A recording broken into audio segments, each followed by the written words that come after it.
Mr. Silent Channel. Kabanata 911 hanggang 920. Napakaganda ng plano. Alam mo, ang Golden Emperor Gu ay kinikilala ng kahit na ang sistema bilang isa sa pinakasikat na linya ng dugo sa universo, kaya maliwanag na nagulat si Qingluan. Ito talaga ang Golden Emperor Gu. Si Di Chi ay tumanggo ng may katiyakan, minsan akong nakipag-away sa Golden Emperor Gu, ano man ang kahihinatnan, naaalala ko ang amoy ng bagay na ito ng napakalinaw.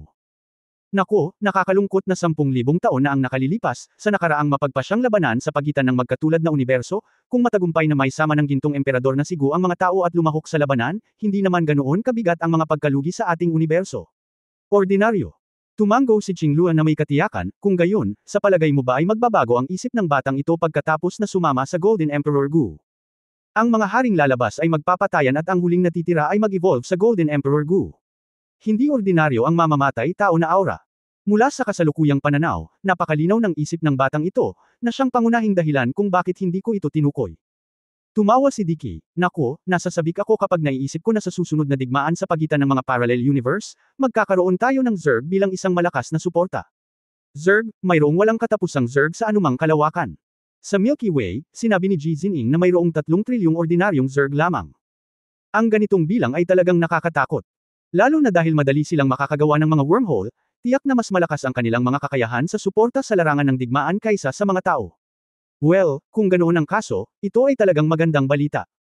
Marahan na bamantong hininga si Qingluan at sinabing, hindi ko lang alam kung huli na ang lahat.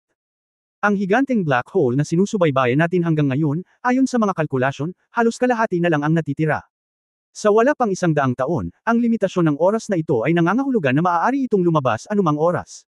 Oo, kaya masaya ako sa pagkakataong ito. Hindi ko lang alam kung mabilis na lumaki ang batang ito. Well, hindi ito dapat maging isang malaking problema, biglang ngumiti si Qingluan, naniniwala ako na hindi magtatagal bago ko talaga siya makikita. Sige. Tumayo si Di Chi at sinabing, sige, babalik muna ako at magpahinga. Tandaan mo, kung makita mo siya, ipadala mo siya sa aking lugar upang maglaro. Napaka-cute nitong batang ito. Kailangan kong ibigay ito sa iyo. Nag-order siya ng magandang bagay. Huwag kang mag-alala. Hindi nagtagal ang pag-uusap ni Qingluan at Colorful Dragon King Dicky. Ang ganitong maikling panahon ay isang patak lamang ng tubig sa mahabang ilog ng panahon. At sa lalong madaling panahon, habang unti-unti ang pag-unlad ng panahon, ang pinakainaabangang ikatlong labanan ng The Voice, ang 100 Cities Showdown, ay nagsimula ng may napakalaking kilig sa gitna ng Galaxy Alliance. Hindi mabilang na mahilig sa musika ang dumagsa sa mga lugar ng panunood sa mga pangunahing lungsod na parang baliw. Manood dito sa loob ng arena. Makikita mo ang pangunahing arena, ang higanteng arena sa panunood sa likod ng Xuanwu sa kalangitan, kung saan ang live na broadcast ng lahat ng kalahok na miyembro nagkakahalaga ng 50 Galaxy Coins upang panuurin ng isang beses sa pangunahing arena na ito. Parang inconspicuous, pero kapag dumami talaga ang tao, maiisip mo kung gaano kayaman ang kita ng Galaxy Good Voice. Go, go, go, ang 100 Cities Showdown na ito ay sobrang kapanapanabik. Mayroong 5 tao na may mga rate ng suporta na higit sa 7,000 sa oras na ito. Ang isa sa kanila ay may rate ng suporta na kasing taas ng 85 milyon, na simpleng halimaw. Well, ako, narinig. Na pumunta ako dito para lang sa kanya diba? Balita ko isa siyang goddess level figure. Hindi ko alam kung gaano kalaki ang ay dudulot ng kaguluhan ng babaeng ganito, haha. Itong si Li Nianwei, not to mention her beauty, hindi naman masama ang boses niya, pero hindi ko alam kung anong mga kanta ang kakantahin niya this time. Kung siya ay makikilala bilang isang goddess level singer, siguradong maganda ang pakinggan nito. Oo, go, go, go. Hindi bulag ang audience. Ang malakas na rate ng suporta ni Li Nianwei ay matatawag na Reaper of Ice. Halos lahat ng audience ay pumunta sa kanya. Maliban sa mga manggilan-ngilan na mga awit sa malalaking lungsod na talagang may pag-asa na manalo ng kampyonato, ang iba ay walang mataas na pag-asa sa mga awit sa kanilang sariling mga lungsod, kaya't sila ay pumunta dito pangunahin sa just to enjoy the music. Pero medyo iba sa audience. Sa pagkakataong ito sa Galaxy's Good Voice, halos lahat sa 300 kalahok ay bumuo ng isang alyansa na laban kay Li Nianwei. Pagkatapos ng lahat, si Li Nianwei ay masyadong malakas. Sa rate ng suporta na 85 milyon, malaki ang agwat sa pagitan niya at ng iba pang mga kalahok. Sa rest area ng mga manlalaro, Sister Nianwei, tumingin si Tang Moxon sa mga kalahok sa paligid niya, medyo hindi komportable, mukhang hindi pala kaibigan ang tingin nila sa amin. Dahil ba sa sobrang taas ng support rate mo at nakaka-pressure ito sa kanila? Masyado bang malaki? Well, dapat lang. Tumanggo si Li Nianwei, ito ay isang kompetisyon kung tutuusin. Kahit anong paraan ang gamitin, ang pagkapanalo sa huli ay ang pinakamahusay. Kung tutuusin, nalaman ko ang tungkol sa Galaxy Good Voice sa nakalipas na 2 araw. Noong nakaraan, may mga contestant na na-eliminate sa isang kadahilanan o iba pa, at ang ilan ay lumaban pa dito. Ngayon ay hindi nila tayo gusto, at ito ay normal. Tama si Lee Nainwei, ito ang kalupitan ng The Voice of the Galaxy. Lugar. Mayroon ka bang mataas na rating ng pag-aproba? Ito ay napakasimple. Hanggat pinapatay ka namin at pinapalabas ka namin ng hindi normal, hindi magiging mataas ang rate ng iyong suporta. Sa nakaraang kompetisyon ng Galaxy Voice, hindi mabilang na mga contestant na may pinakamataas na approval rating ang tinalo ng lahat dito. Para naman sa mga security guard na nagme-maintain ng order, hehe, so what? Anyway, wala naman kaming intensyon na pumatay ng tao. Ang gusto lang namin ay maapektuhan ang iyong kalooban at ang iyong estado sa kompetisyon. Tamang-tama, hindi nagtagal pagkatapos sabihin ni Lee Nainwei ang mga salitang ito, ang alyansa na orihinal na sinasabing kaparehong kaaway ay biglang naghiwa-hiwalay, at higit sa 300 kalahok na may sarili nilang mga mananayaw at kasama ang napuno sa buong bulwagan. Ngunit sa sandaling ito, isang lalaki ang nadapa at direktang nabangga sa balikat ni Lee Nainwei habang sina Lee Nainwei at Tang Moxon ay hindi nagpapansinan. Sa orihinal, siya ang nagkusa na guluhin ako, ngunit hindi pa nagsasalita si Tang Moxon, kaya sumuko na siya, nasa daan kayo, alam mo ba, nakatayo dito. Inaantala mo ang lakad ko, alam mo ba? Damn it, nabangga mo ako sa sarili mong pagkukusa, at ikaw pa rin. Sinasabi mo bang hinarangan ko ang iyong landas? Kahit gusto mong lumaban, makakahanap ka ba ng mas magandang dahilan? Kaya't agad na napatawa si Tang Moxon, nakikita ko na gusto mong direktang magsimula ng away. Kung may gusto kang gawin, sabihin mo lang. Tingnan mo kung natatakot ako sa iyo. Kung maglakas loob kang makabangga ang kapatid nating si Nainwei, sasampalin kita. Sino ang natatakot kanino? Nang makitang si Tang Moxon ay hindi natakot, ang lalaki ay medyo hindi sigurado, sino ang nagsabi sa iyong tumayo dito? Huwag harangan ang kalsada at padaanin ako. Napakagandang ideya, sino si Tang Moxon? Iyan ay isang kahangahangang tao na nakalampas sa ika-20 palapag ng Trial Tower. Sa virtual na mundong ito, siya ay isang elemental surround mage. Kakaiba na matatakot siya sa grupong ito ng mga singer o accompaniment dancers. Sa oras na ito, isang babae ang lumabas mula sa karamihan at tumingin kay Tang Moxon at Lee Nainwei pataas at pababa. Ang kanyang mga mata ay medyo nakakainsulto at ang kanyang boses ay malamig, sino sa inyo si Lee Nainwei? Bagamat hindi masyadong pala kaibigan ang kanyang ugali, kailangan pa rin niyang sumagot. Bahagyang tumanggaw si Lee Nainwei, ako yun. May kinalaman ka ba sa akin? Well, maganda ang mukha mo. Malamig na ngumuso ang babae, pero yun lang. Sabihin ko sa iyo, huwag mong isipin na maaari mo lang taasan ang iyong approval rate. Alam ng lahat kung ano ang nangyayari. Ito ay halos isang direktang paghaharap. Kung ito ay normal, ang susunod na hakbang ay dapat na isang masaya. Sa pilitang digmaan, ang ganitong bagay ay palaging paborito ng mga headline ng karumihan ng mga pahayagan. Ngunit malinaw naman, bilang isang kinikilalang diyosa, ang ugali ni Lee Nainwei ay talagang walang kakayahang gawin ang mga bagay na ito. Ngumiti lang siya, at pagkatapos ay may sinabi na hindi inaasahan ng sinuman. Actually, gusto ko lang kumanta, hindi ko masyadong inisip. Aniya at umupo, hindi man lang pinansin ang susunod na magiging reaksyon ng babae. Napakaraming tao dito. Ang sinumang maaaring tumayo at makipag-away sa publiko ay tiyak na hindi magiging isang malaking pagbaril. Ang mga may tunay na pag-asa na manalo sa kampyonato ay karaniwang hindi gagawa ng ganitong uri ng bagay kung tutusin, kapag nagsimula na ang laban, maaapektuhan ang mood ng kalaban. Walang kasiguraduhan na hindi matitinag ang aking kalooban. Kaya obvious na dapat itong babaeng ito ang lihim na itinalaga ng kabilang partido para managot sa pakikipaglaban. May tray ng pagkain para sa pagkain, tray ng alak para inumin, at tray ng gamot para sa pagbebenta ng gamot. Medyo espesyal ang propesyon ng babaeng ito, supporting. Kumanta, haha, kumanta ng balahibo ng ibon. Oo nga, nang makitang hindi naapektuhan si Lee Nainwei, agad na nagsimula ang babae. Natatakot akong kakanta ako sa kama sa gabi, isang uri ng asterisk bed asterisk na kanta, tiyak na magiging napakaganda nito. Napakaganda. Ang kanyang sinabi ay napakasama at mabisyo na ang lahat sa kanilang paligid ay nagtawanan. Kung ang bawat isa ay mayroon pa ring paggalang sa isa't isa sa huling pangunahing kompetisyon sa antas ng lungsod, kung gayon ang ganitong uri ng kompetisyon ay ganap na hindi pinansin ang anumang kahihinatnan. Ang rating ng pag-aproba ni Lee Nainwei ay 85 milyon. Kung hindi siya bibigyan ng suntok, ang kampyonato ay halos mapagpasyahan. Kaya sa oras na ito, lahat ay nagkaisa at ganap na nakahiwalay sina Lee Nainwei at Tang Moxon, na dumating para tumugtog ng piano para siya ay lumayo. Hehe, Sister Nainwei, tama talaga si Dali. Nang makitang nakapaligid sa kanya ang lahat, hindi na nagulat si Tang Moxon at nakangiting sinabi, ginagawa talaga ng mga taong ito ang lahat para manalo. Sinasadyang iniinis ka, at pagkatapos ay magagalit ka, baka isa pang laban, para hindi ka gumanap sa field, at medyo malakas ang kalkulasyon. Oo, tumawa si Lee Nainwei at walang pakialam na sinabi, natatakot ako na ang security guard ay mayroon na. Siya ay kinuha, at ang plano ay napakaganda. Matapos marinig ang usapan ng dalawa, biglang nagbago ang ekspresyon ng mga taong naruroon. Chapter 912, kahit manday ka, dapat mong itigil ito sa katamtaman, Handan. No wonder bigla silang nag-iba ng kulay. Isang bagay na malaman kung ano ang kanilang gagawin, ngunit ito ay isa pang bagay na malaman iyon at mayroon pa rin gayong pagpapahayag ng ganap na pagwawalang bahala at kahit isang tiyak na tagumpay. Ang pagsasabi nito ay tiyak na nagpapatunay na dapat maging handa si Lee Nainwei at ang batang babae na ito. Pero, gaano kaya kahanda ang dalawa? Wala man lang silang backup dancers or accompaniment troupe, 2 tao lang. Sa aking panig, kasama ang mga awit at mananayaw, mayroong higit sa 1,000 tao sa bulwagan. Totoo na dahil virtual world ito, walang mamamatay sa away. Dahil dito, kung talagang maraming tao ang magsasama-sama at mag-aaway, kahit magsabi o sumipa ang isang tao, sapat na para tuluyang sirain ang mood ng 2 tao. Tapos sa stage, ayon nag-perform sila ng abnormal.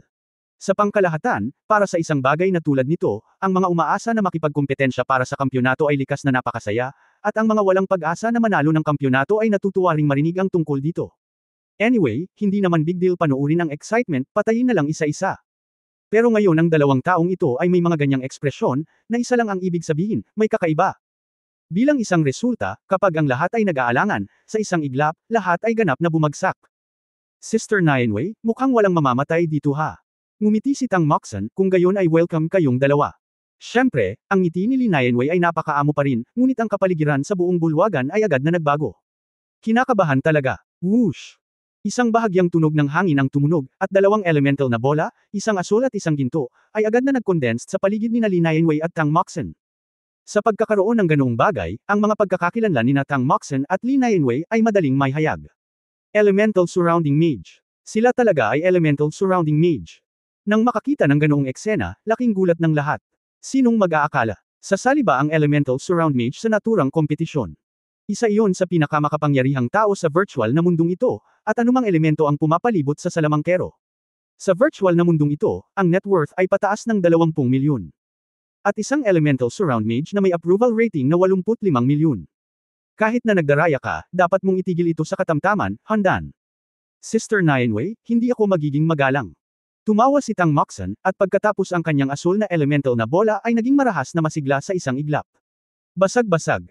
Isang piraso ng puting usok ang lumabas, at ang lahat sa bulwagan ng paghahanda ay natatakpan ng isang patong ng puting hamog sa isang kisap mata. At si Lee Nainwei, na matagal nang nakipagtulungan kay Tang Moxon, ay natural na hindi magpipigil. Anyway, nagkaaway na ang kabilang partido, kaya hindi na niya kailangan na makiramay sa kanila. Dahil, kung siya at si Tang Moxon ay hindi Elemental Surround Mages, patay na sila. Kung gayon ang trahedya sa oras na ito ay ang aking sarili. Shichichi. Ang hindi mabilang na mga spike ng bakal ay agad na binaril mula sa sahig ng bulwagan, na pinaputukan ng lahat ng mga nagplanong pukawin siya sa dingding. Pagkatapos ng lahat, ito ay isang virtual na mundo, at tiyak na hindi ka mamamatay kung mamamatay ka, ngunit kung ikaw ay nahatulan, maaaring hindi ka makatakas. Ang mga taong ito ay ipinako sa dingding, ang pagtingin lamang sa kanila ay lubhang nakakatakot. Kahit wala akong nararamdamang sakit. Gayunpaman, marami pa ring taong naruroon ang natakot at sumigaw ng malakas. Pagkatapos ay natural na gumamit si Lee Nainwei ng kaunting puwersa, at lahat ay naging puting ilaw at nabuhay muli. Tahimik na rin sa wakas. Napangiti si Tang Moxon sa kanyang cute na maliit na ilong at sinabing, "Oh, bakit sa tingin mo kailangan ito?" Oo, ngumiti rin si Lee Nainwei. Sa una, ang mga taong ito ay narito upang masama ang pakiramdam ko. Gayunpaman, nalaman ni Lee Nainwei na siya ay nasa mabuting kalooban dahil magagamit niya ang kanyang mga kakayahan, turuan sila ng leksyon. Masarap sa pakiramdam. Bueno, paano, Sister Nainwei? Si Tang Moxon ay mukhang isang maliit na demonyo sa oras na ito, maghintay tayo hanggang sa muli silang mabuhay. Dapat matagal bago ako lumabas, para makalaro ko sila sa panahong ito. Bueno, ang hakbang na ito ay ganap na nagpagising sa kadahilanan ng kalupitan kay Lee Nainwei, kaya siya ay sumang-ayon ng lubos. Kaya lahat ng tao sa buong rest hall ay nasa trahedya. Parang namamatay at nabubuhay, pero dahil magpe-perform na ako sa entablado, hindi ko magagawa kung hindi ako babalik, ngunit hindi ako na-freeze sa kamatayan nang bumalik ako. Ang masaksak lang hanggang mamatay ay isang trahedya. At nang sila ay muling nabubuhay, ang Galaxy Good Voice, ang 100 Cities Showdown, ay nagsimula. Authentic Good Nobles Authentic Good Voices, maligayang pagdating upang panuurin ang kaganapan na ini-sponsor ng Galaxy Nobles Galaxy Good Voice 100 Cities Finals. Ang kompetisyong ito ay sama-samang nilahukan ng 100 pangunahing lungsod, na may kabuuang 300 kalahok. Pumunta ang host sa entablado at inihayag na magsisimula na ang kompetisyon, at sa pagkakataong ito, dahil ito ay antas ng 100 Cities Showdown, kami ay makikipagkompetensya. Ang kompetisyon na ito ay gagamit ng mga bato sa pag-audisyon upang suriin ang kalidad ng boses ng mga mang-aawit. Ngayon, hayaan mong ipakilala ko ang apat na mentor nitong 100 Cities Duel. Sila ay ang dating nagwagi sa 100 Cities Duel of Galaxy Good Voice. Teacher Claire. Si Claire ay isang babae na mga 26 o 7 taong gulang, napakaganda. Nang marinig niya ang pagpapakilala, mabilis siyang tumayo at itinaas ang kanyang mga kamay bilang pagsaludo, at pinalakpakan siya ng mga manunood. Kung tutusin, hindi biro ang pagiging kampyon ng 100 lungsod na tunggalian, na may alindog at lakas. Galaxy Voice, si Teacher Felix ay pumangatlo sa huling Galaxy League Finals. Nagpatuloy ang palakpakan. Si Felix ay isang lalaki na humigit kumulang 30 taong gulang, at pumangatlo siya sa Galaxy League Finals. Ang rangkang na ito ay nagpapakita ng kanyang lakas, siya ay dapat na gwapo. Mr. Frank, ang sikat na kompositor, gaya ng alam nating lahat, gumawa si Mr. Frank ng hindi mabilang na mga kanta na kinagigiliwan ng mga manunood nitong mga nakaraang taon. Lahat ay tinatanggap siya ng may palakpakan. Nagpatuloy ang palakpakan. Sa Galactic Alliance Center, maraming sikat na kanta na gusto ng maraming tao ang isinulat niya, at sikat ang mga ito. Huling isa, tanggapin natin ang sikat na ninong ng musika, si Mr. Dulles. Bilang isang ninong figure sa industriya ng musika, ang kanyang mga estudyante ay maaaring makakuha ng napakataas na ranggo sa bawat Galaxy Voice. Si Dulles ay isang taong mukhang ninong. Ang tuwid na nasa katanghaliang gulang na lalaki, na nakasuot ng itim na tuxedo, ay nanatiling seryoso ang kanyang ekspresyon, at pinalakpakan pa rin siya ng mga manunood.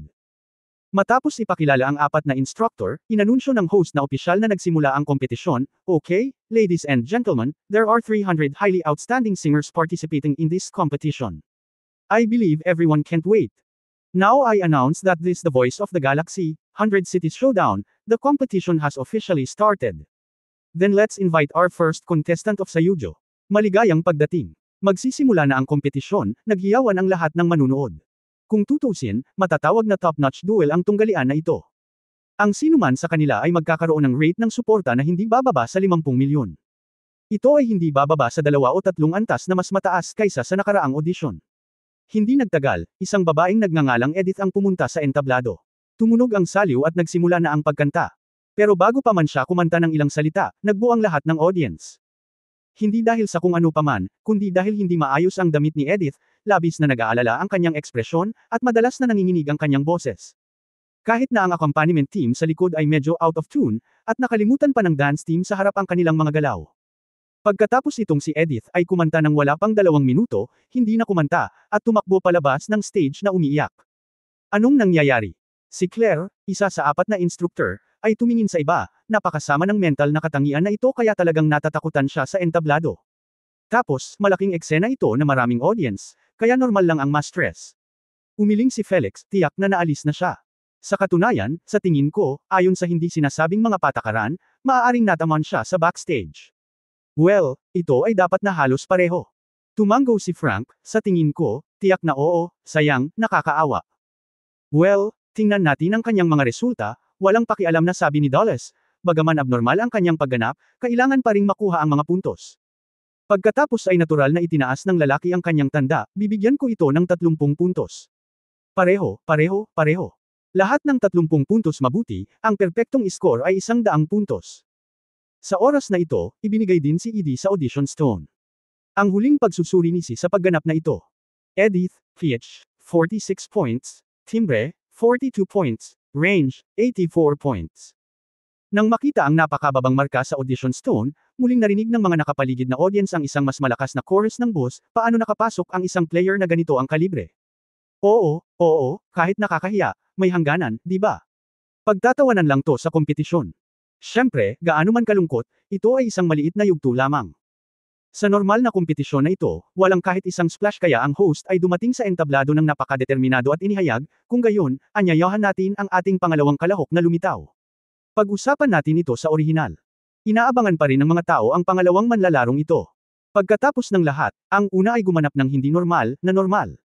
Ngunit pagkatapos ng ikalawang tao ay umakyat sa entablado, ang lahat ng mga manunood ay muling nagbubo, ano ang nangyari? Ito ay isa pang hindi normal na gumanap. Talagang kawili-wili ang araw na ito. Oy, sa tingin mo ba ay magiging ganito ang susunod? Mahirap sabihin. Lahat ba ng mga manlalaro ay nagkakaroon ng seizure ngayon? Kung sino ang may gusto nito, siya ang makakakuha nito. Anyway, nandito ako para kay Lee Nianwei. Ganun din, nanunood ng laro, haha. Umiyak din ang pangalawang singer. Tumatakbo pababa. Audition Stone, Alec, Pitch, 48 points, Timbre, 54 points, Range, 87 points. Ang apat na instructor ay Ulong, isa pang hindi normal ang pagganap. Okay lang, medyo mabilis pa rin natapos. Well, bigyan natin ng 30 points, ang susunod ay ang susunod. Malamang hindi kakayanin ng pangatlo. Di ba? Kaya hindi nagtagal, ang ikatlong mga awit ay dumating sa entablado. Kabanata 913, lumuhad ng maayos. Sa katunayan, sa orihinal, dahil sa mga abnormal na pagtatanghal ng unang dalawang mga awit, ang madla ay napaka-optimistiko tungkol sa ikatlong mga awit. Ang lahat ay nagpalakpakan para sa ikatlong mga awit, at maraming mga tagahanga ang sumigaw sa pangalan ng idolo ng sabay-sabay, Tobias, halika. Ikaw ang pinakamahusay. Lahat ay ayaw sumuko. Nagpapakita ng kahinaan, naging mas matindi ang kapaligiran sa buong eksena. Pagkatapos sa sandaling magsimulang kumanta ang ikatlong mga awit, ang buong madla ay agad na sumambulat sa nakakagulat na boo. Sa katunayan, ang ikatlong mga awit ay nagtrabaho ng husto, at ang kanyang pagganap ay talagang mas mahusay. Pero sa kasamaang palad, hindi naman ito KTV kung tutuusin, at ang mga ordinaryong karaoke player ay talagang minamaliit ng mga manunood. Ang ikatlong manlalaro ay umalis sa field na lumuluha, pagkatapos ay ang ikaapat, ang ikalima, ang ikasampu, ang ikalabing-isa. Lahat sila ay umalis sa bukid sa kawalan ng pag-asa. Sa ganoong kalaking eksena raw, normal lang sa isa o dalawang tao na hindi normal ang pagganap. Hindi karaniwan para sa 3 o 4 na tao na magkaroon ng kumbulsyon sa lugar. Naiintindihan na ang 5 o 6 na tao ay hindi mahusay na gumaganap, ngunit lahat ng 12 ng mga taong ito ay ganito. Halatang-halata na siya ay labis na natakot. Magiging ganap na abnormal yan. Anong nangyayari? Talagang nabigla si Claire sa pagkakataong ito, kahit na may mga taong may mahinang psikolohikal na kalidad, ang ilan sa kanila ay maaari pa ring tiisin ang kanilang abnormal na pagganap. Ano ang nangyayari ngayon? Lahat sila ay gumanap ng abnormal. Look, parang may napakalaking nangyari sa backstage. Hinawakan ni Felix ang kanyang baba, pagkatapos ay diretsyong tumayo at sinabi sa host, ihihinto muna ang laro sa ngayon at hilingin sa isang tao na pumunta sa backstage para tingnan kung may nangyari, nang sabihin niya ito, nakaramdam pa rin siya ng pagkabalisa, kalimutan mo na, punta tayo ng personal. Nagkatinginan ang 4 na instructor. Tapos sabay silang tumayo, at 4 na puting ilaw ang kumislap. Lahat ng 4 na instructor ay nag-teleport sa backstage lounge. Pasensya na po, mga kababaihan at mga ginoo, nagmamadaling anunsyo ng host, maaaring may ilang maliliit na bagay na nangyari sa likod ng entablado. Personal na pinuntahan ito ng 4 na instructor. Pagpasensyahan nyo na lang at magiging maayos din ito sa lalong madaling panahon. Tila napakasaya ng nangyari ngayon. Anyway, pumunta dito ang mga manunood para lang manood ng saya. Hindi big deal para sa mga nanunood na panoorin ang saya, at narinig nila na may nangyayari. Natuwa ako agad. Hahaha, mukhang ang saya-saya ko ngayon. Ano sa tingin mo ang nangyayari sa backstage? Sino ang nakakaalam? Sa tingin ko ay may malaking nangyari doon. Tiyak na nakakatakot. Tiyak na ganito. Napansin mo ba na ang 10 mga awit na ito ay pawang abnormal ang kinikilos? Tiyak na nakatanggap sila ng matinding suntok. Sino ba ang may sabi na hindi? Ang kaawa-awang ito. Sa totoo lang, sa isang kompetisyon ng antas na ito, normal na magkaroon ng ilang banggaan, salungatan sa salita o kahit na mga away sa backstage. Kung tutusin, hanggat maaari kang makakuha ng unang lugar, iyon ay mabuti. Kung tungkol sa kung anong mga paraan ang ginamit mula sa pag-aari ng tao mula pa noong kasaysayan. Walang laro ng walang ilang mga trick. Napakaganda ng Galaxy Sound. Pagkatapos ng lahat, ang virtual na mundo ay dinadala rin. Hindi malaking problema ang kaunting alitan sa likod ng entablado, at kahit maraming instructor ay umaasa na magkakaroon ng conflict dito. Kung tutusin, kaya kung harapin ang anumang bagay, gaano man ito kahirap, mananatili akong matatag. Tanging ang mga awit na may ganitong uri ng kalidad ang maaaring magkaroon ng pinakamahusay na pagganap sa kanilang karera sa pag-arte sa hinaharap. Kahit katiting na suntok ay hindi niya kinaya. Kapag sumikat na talaga siya, baka hindi na siya makamove forward sa mga oras na iyon parang walang katapusang glory ang entertainment industry, pero siguradong maraming bagay ang lihim na nahuhulog sa bitag ng stoneflies. Kung walang malakas na psikolohikal na pagtitiis, hinding-hindi mo ito matatakasan. Gayunpaman, gaano man ka-imaginative ang 4 na instructor, talagang hindi inaasahan ng 4 na magiging ganito ang hitsura ng backstage. Isang malaking grupo ng mga tao ang nakaluhod sa lupa, isang buong libong tao, nakaluhod ng maayos. Sa harap pa lamang ng grupong ito ng mga tao, 2 napakagandang babae ang nakaupo doon na nag-uusap. Ang nakababata ay pumuputok ng mga buto ng melon at nagtanong, sino ang susunod? Pumunta at makipagkompetensya ng mag-isa, at pagkatapos ay pumunta kung saan mo gusto. Aling? Dam, ano bang nangyayari?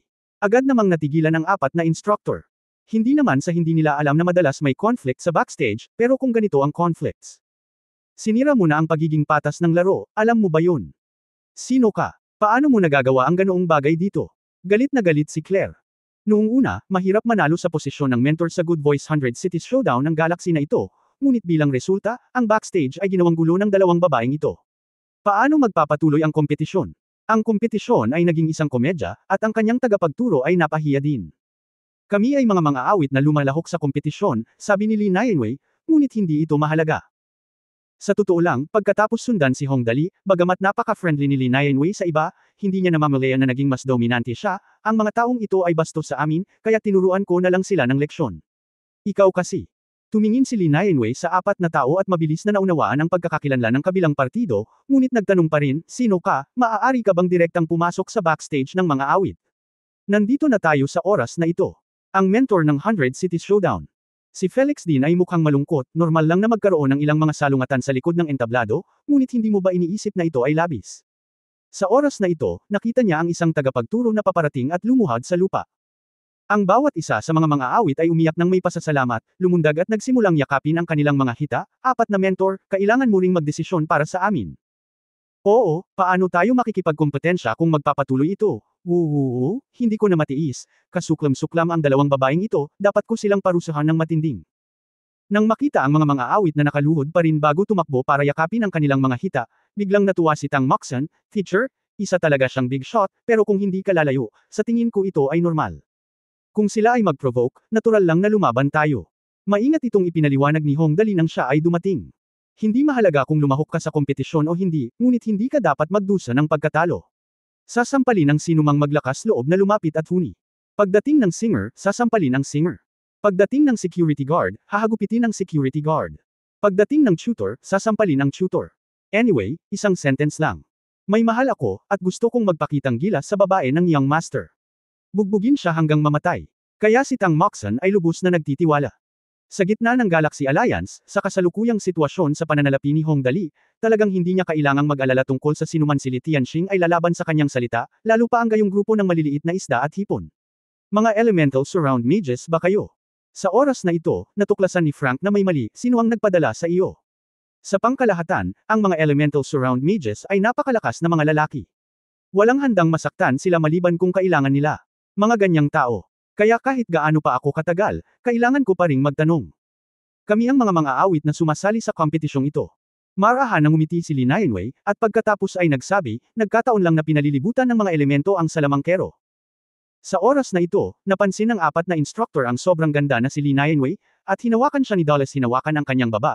Bigla niyang sinabi ng malakas, ikaw ba ang Lee Nianwei mula sa pangunahing lungsod ng Shinra na may approval rating na 85 milyon? Tama. Ako ito. Mukhang nabasa ng taong ito ang impormasyon. Ngumiti si Lee Nianwei at nagsabi, may payo ka ba? Hindi ako maglakas loob na bigyan ka ng payo, ngunit gusto kong humingi ng paumanhin sa iyo. Mataimtim na sinabi ni Dulles, original na nanalo ka ng 85 milyon sa nakaraang laro. Ang approval rating ay nakapagpapasaya sa akin tungkol sa iyo, ngunit sa pagkakataong ito ay ginawa mo na ang mga bagay na masyadong malaki, at wala kang magagawa tungkol dito.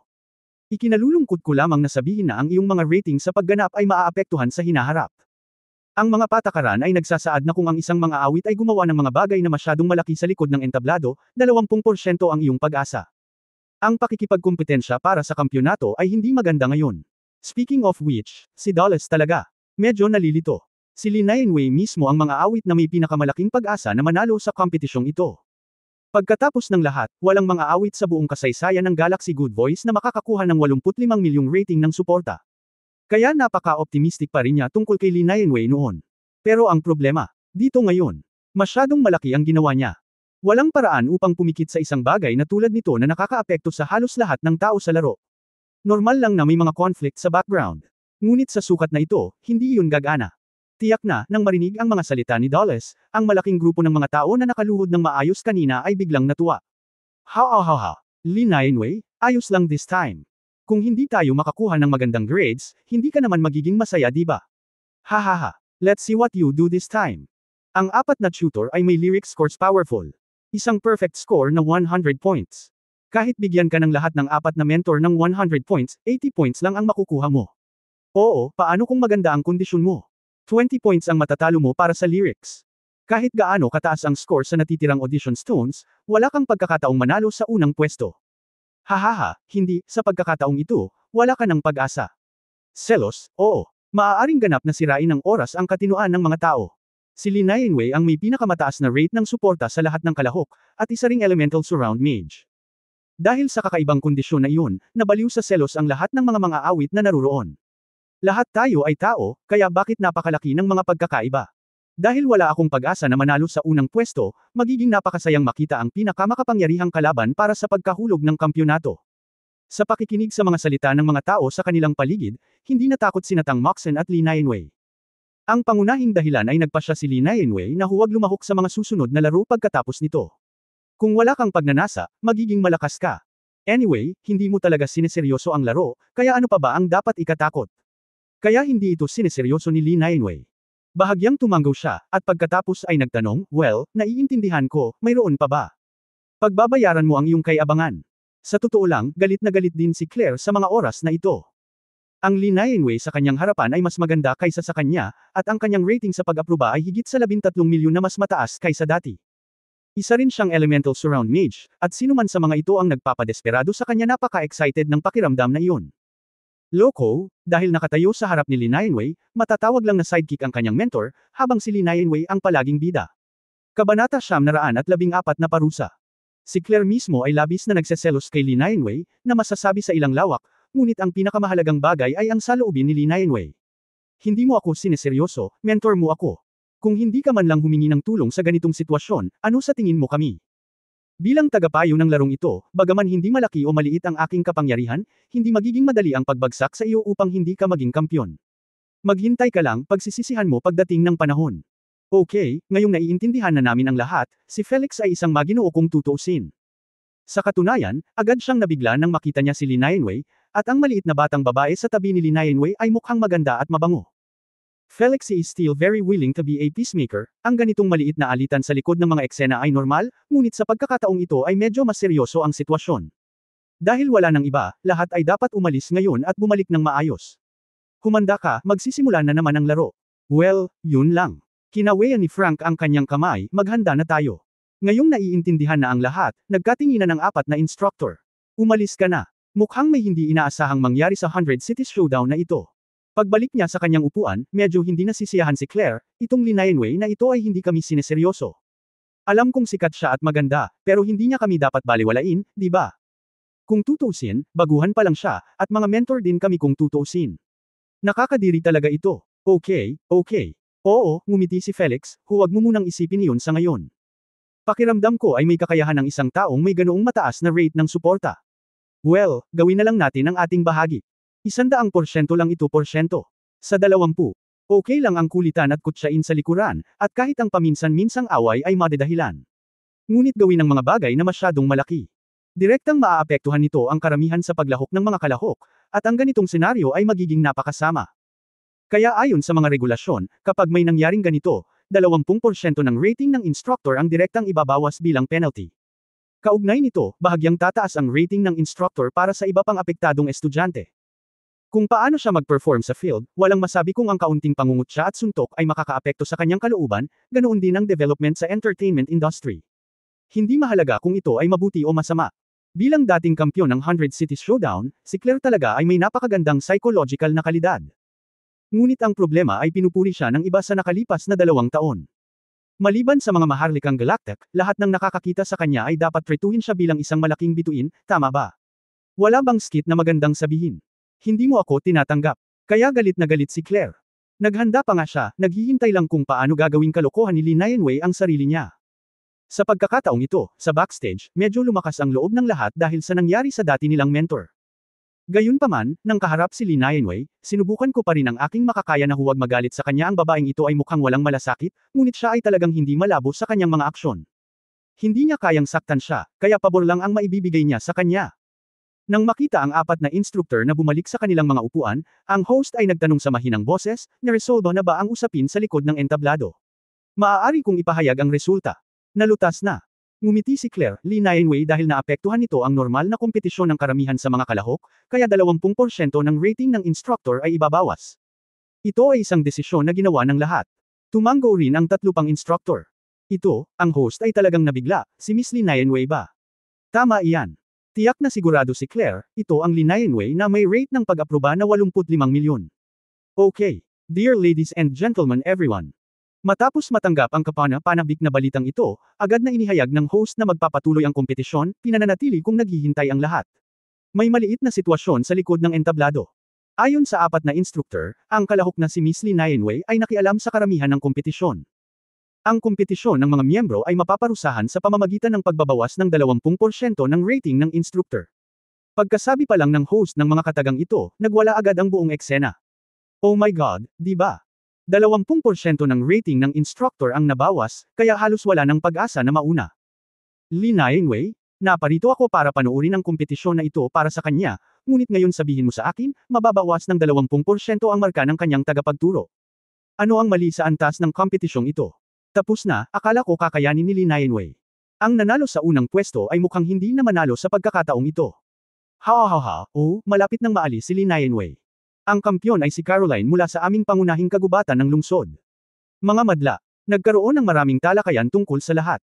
Sa panig ni Hong Dali, talagang nag-aalala rin si Yin Tianzang. Dali, ano ang hiniling mong gawin ni Sister Nainwei doon sa likod ng entablado? Paano ka nagkaroon ng ganoong kalaking reaksyon? Si Yin Tianzang ay isang magandang boses, at madalas itong napanood ni Yin Tianzang, at alam niya kung ano ang nangyayari sa likod ng mga eksena. Siya ay natural na may magaspang na ideya ng mga magugulong bagay na nangyari. Ngunit hindi niya inaasahan na magkakaroon ng ganoong kalaking gulo, at 20% ng score ng tutor ang mababawas.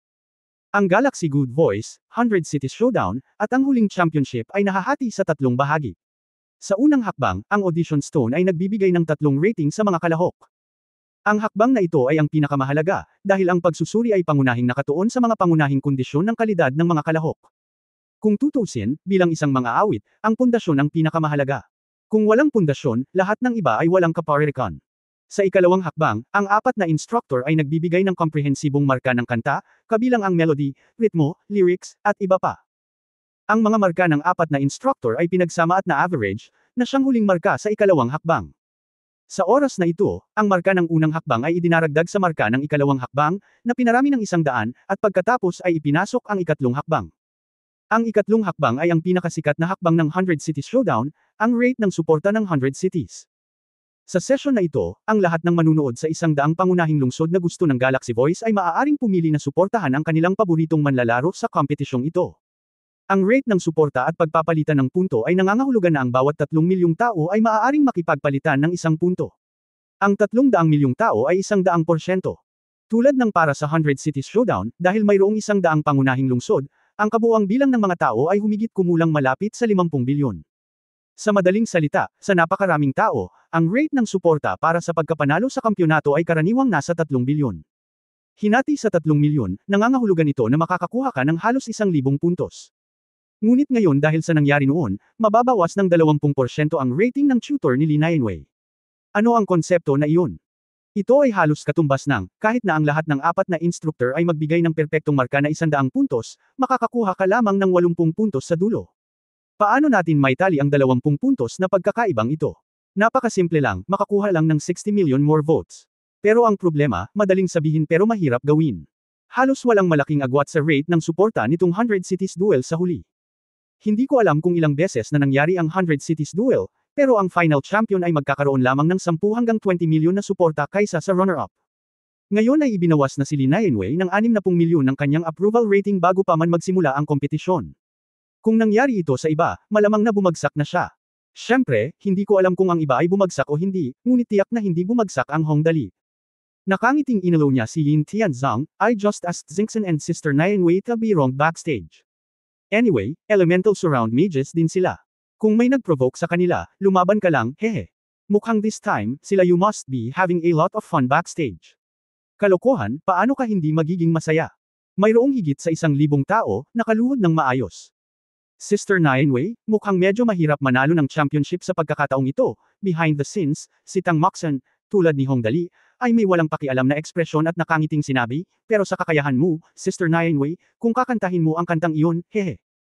Gusto ko lang kumanta ng isang kanta ng maayos, sabi ni Lee Nainwei ngumiti siya at marahang niyakap si Tang Moxon, para sa young master. Bueno, para kay Dali, halika na. Sa gitna ng entablado, pagkatapos magkwento ang host tungkol sa nangyari sa backstage, nang tumahimik muli ang audience, sumigaw siya ng malakas. Sumigaw, then, the game continues. I believe that the next game will be even more exciting. Please invite the next contestant to come on stage. Masiglang nagpalakpakan ang mga manunood at nagunat ng leeg, naghihintay na makita ang susunod na laro. Dapat kong sabihin na ang ginhawa ng tutor ay napaka-epektibo, at ang pagganap ng mga awit ay naging mas normal. Ang audition stone ay nagbigay din ng matataas na marka na 82, 86, at 85. Ang sumusunod na apat na tutor ay nagbigay ng mga marka na 88, 81, 87, 84, ang kabuuang score ay medyo maganda. Sa mga kinatatayuan, si Hong Dali at ang isang malaking grupo ng mga tao ay magkasamang nakaupo habang tumatawa at nanunood ng laro sa ibaba. Young Master, sabi ni Lucifer na may pagkabagot sa mukha, gaano katagal tayo maghihintay? Kaka-rating lang natin sa ika-58 mga awit. Oo, hindi nag-alala si Hong Dali tungkol sa kanyang mga marka. Parang medyo boring ang performances ng mga singers na ito. Ang pinakamahalagang bagay ay wala si Lee Nainwei dito. Hindi mahanap ni Hong Dali ang kanyang mga paa kahit nakahiga siya, kalimutan mo na lang, sandali, paano kung may gagawin pa tayo? Oh, nga pala, ang mga nobela sa mundong ito ay parang ang ganda di ba? Paano kung bumalik ako sa Earth at hilingin sa mga taong iyon na ilipat ang bookstore dito? Ang ibang mga nobela dito ay karaniwan lang, ngunit ang format na ito ay mas mahusay kaysa sa Earth. Ang mga nobela dito ay halos lahat ay graphic.